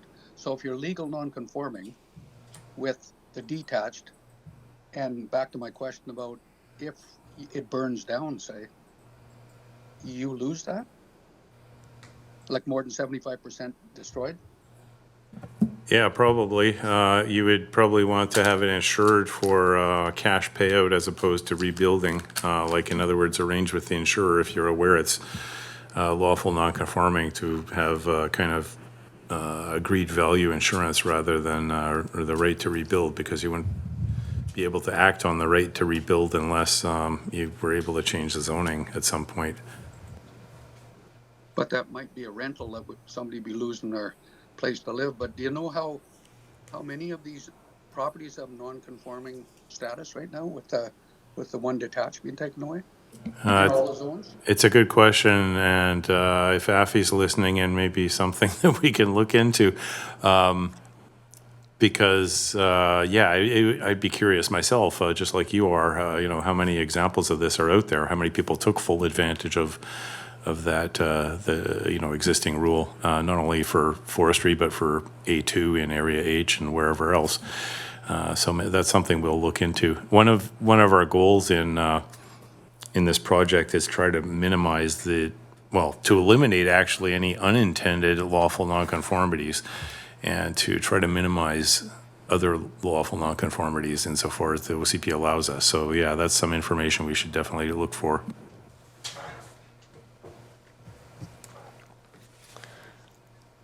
So with that, that's the end of going over the proposed zoning and draft general regulations and definitions. So before I hand it back over to Janine, who is chairing the meeting, I'm going to thank you all for taking the time to come out tonight and learn about the draft CZB. It's a lot of information. We're grateful to all APC members for sticking with us so far. So next, we're asking you to carefully consider how draft regulations will affect all parcels within your electoral area. So the next step is for the APC and PAC members to convene a joint APC and PAC member for your specific electoral area. Electoral areas that do not have a PAC will not clearly meet with a PAC. So you'd bring your personal notes on the draft CZB to the joint electoral area specific APC and PAC meeting. There's a workbook, as I mentioned at the beginning of the presentation, that's available online on planyourcouch.ca, or printed copies are available at our front desk here at 175 Ingram Street to help guide the discussion and review the material presented. So at the meetings, you'll discuss together the draft and provide your recommendations to the board. As per APC bylaw number 3544, minutes are required by August 6th. So I just saw something else come up, which is in my final little spiel, is if you have any further questions, please ask them now. So this last one is, does each APC have the ability to propose that A1 now become A2, A1 now becoming A2, and it sounds like losing this ability will have input to ask the CVRD to reconsider this huge change. The A2 zoning that is proposed is for parcels not within the ALR. So to us, I see what you're saying with the dwellings. We do have to consider it, but we are considering it in line with the MOCP designation and the policies. The MOCP designation is clear that agricultural designated land is to protect the agricultural resource. So it doesn't matter if it's in the ALR or not, it is still designated agricultural. That designation has been looked at through the APCs and through public consultation several times over the past 5 years. So the designation has been chosen in part based on community and APC feedback. So the agricultural, as I said, the agricultural designation is to protect agricultural land for agricultural purposes. That doesn't necessarily mean dwellings, meaning that's where we were going to talk about it a little more we're hoping the discussions at specific APCs go to the home plate standards. So if you have a home plate on an agricultural or forestry property, in this case that we're talking about, the home plate would preserve the additional land for the purpose, whether that be for agricultural purposes in agricultural zone land or for forestry purposes in forestry zone land.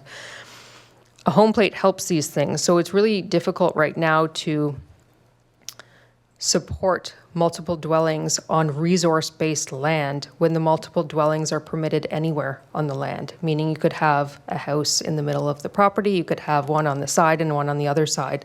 But where at some point, what we find, what studies through the Ministry of Agriculture show, is that the more non-farming uses that are permitted on a property, as well as the smaller a property is allowed to be, meaning how small you can subdivide it to, significantly reduces the farming capabilities of the property as time goes on. So that's why we've really looked at the number of dwellings permitted on parcels. We have when we get to stage 2 of this, which will look at residential zones, the residential zones are meant for that, residential purposes, and residential purposes of varying densities, meaning one house to however many units would be permitted in a zone, as well as rural residential. Rural residential, when we talk about maximum dwelling size on agricultural land or on forestry land, those are resource lands. Rural residential lands, though, are not. Those are where we would ask people to consider looking at land if they really wanted to develop a residential estate or, a rural residential estate of some sort. That would be where it is. So that's what I'll say here, and I think we can get into further discussion at the APC meetings on density on agricultural land. Quick supplementary point on the APC meetings. It's up to the chairs of the PAC and APCs to decide if they would like to hold those meetings in person or on WebEx, as was noted earlier. And staff are going to be available if you would like us to be at all of those meetings. It'll either be me, Lauren, or both of us, and perhaps Bev, or probably just the three of us in some form or another. Linda's trying to say something. Linda's? Oh, yes, of course. And Linda just made the point, which should go without saying, that any meeting dates need to be booked through Linda. So if you do or don't want staff to be there, that either of those is fine. Just let us know and we can arrange to have someone there as well. And one last question says, does Area E have a PAC to meet with, or where is this information to make arrangements to meet up with a PAC? So to answer your question, I'm not actually quite sure if Area E has a PAC. However, we do have the manager of Parks Planning, Parks and Trails, is aware of this process, and they arrange for the PACs to meet at the time the APC has chosen. So if an APC chooses,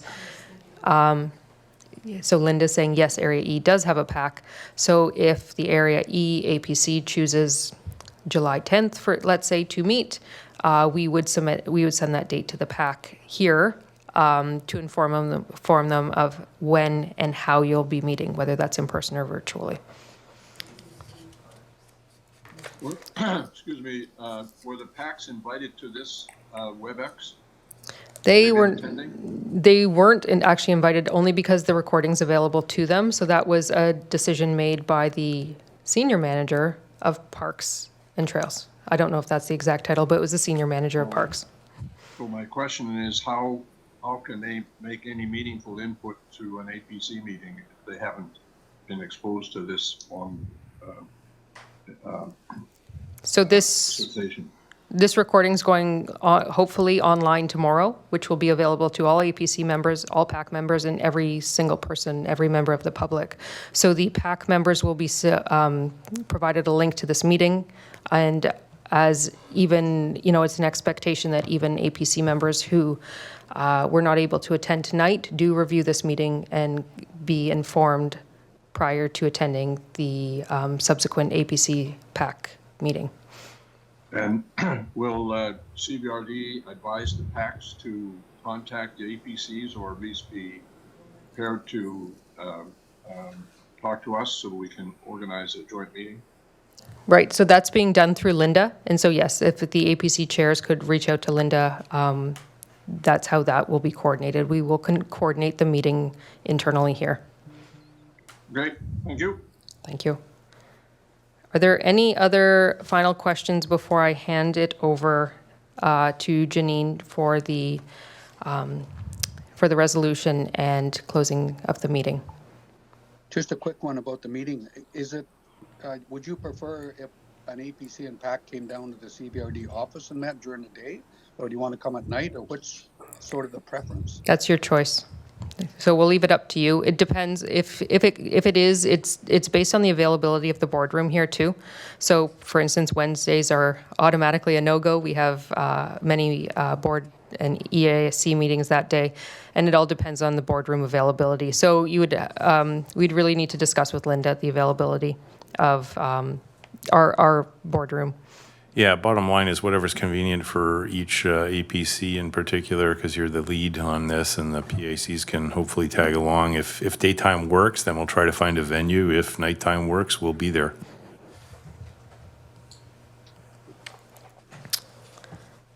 Okay, so I will hand it over now to Janine. Oh, so sorry, one last thing before I hand it over to Janine. So if any other zoning questions come up as you continue the review of the documents, please submit them by email to zoning, ZONING, at cvrd.bc.ca.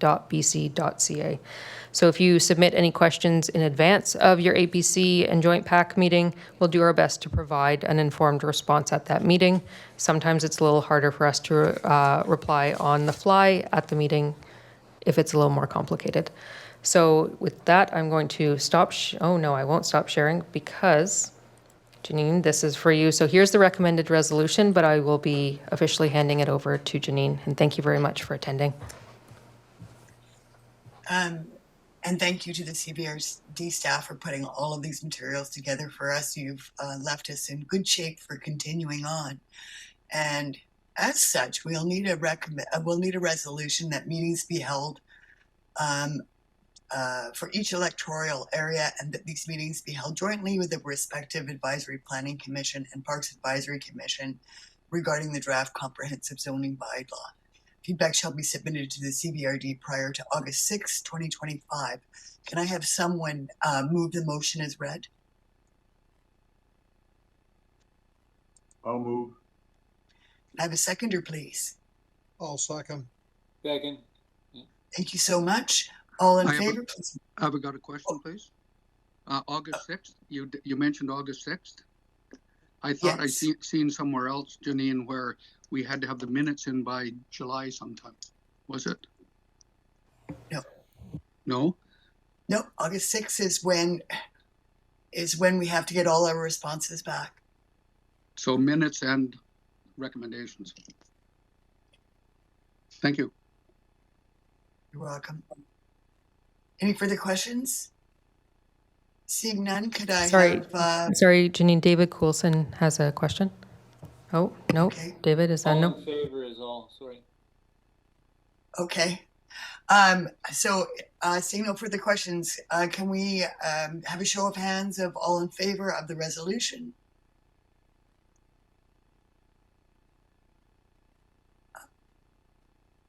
Lauren, I'm counting on you to see whether all of the hands are raised. No idea on how to do that, so I'm It's a on. little hand button You just do like the British. at the bottom. At the bottom left of your screen, it says raise. Bottom right, sorry. Little hand. Turn your camera on and. You can turn your camera on hand as up. well and put up your hand. I think more importantly, it says if anyone opposes. Yeah, maybe that's a better way. Let's try that. Any opposed? Oh, first they should take down their hands.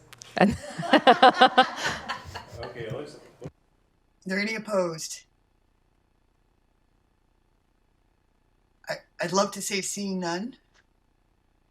Motion's Lynn carried. Jones has her hand up, so I'm assuming that's opposed.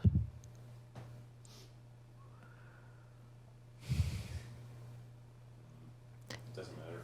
It's not unanimous, so what? No, I was agreeing. I was doing sorry, Lynn. I thought we were there. I was saying I agree with it or I pass it or whatever. Thanks, Lynn. Thank you, Stepping Lynn. back. So seeing none opposed, the motion is carried. With that, we'll need a motion to adjourn. So moved. Seconder. Second. We're going to skip to any opposition. Seeing none. Thank you all very much for this evening. thank you, we appreciate it. And thank you.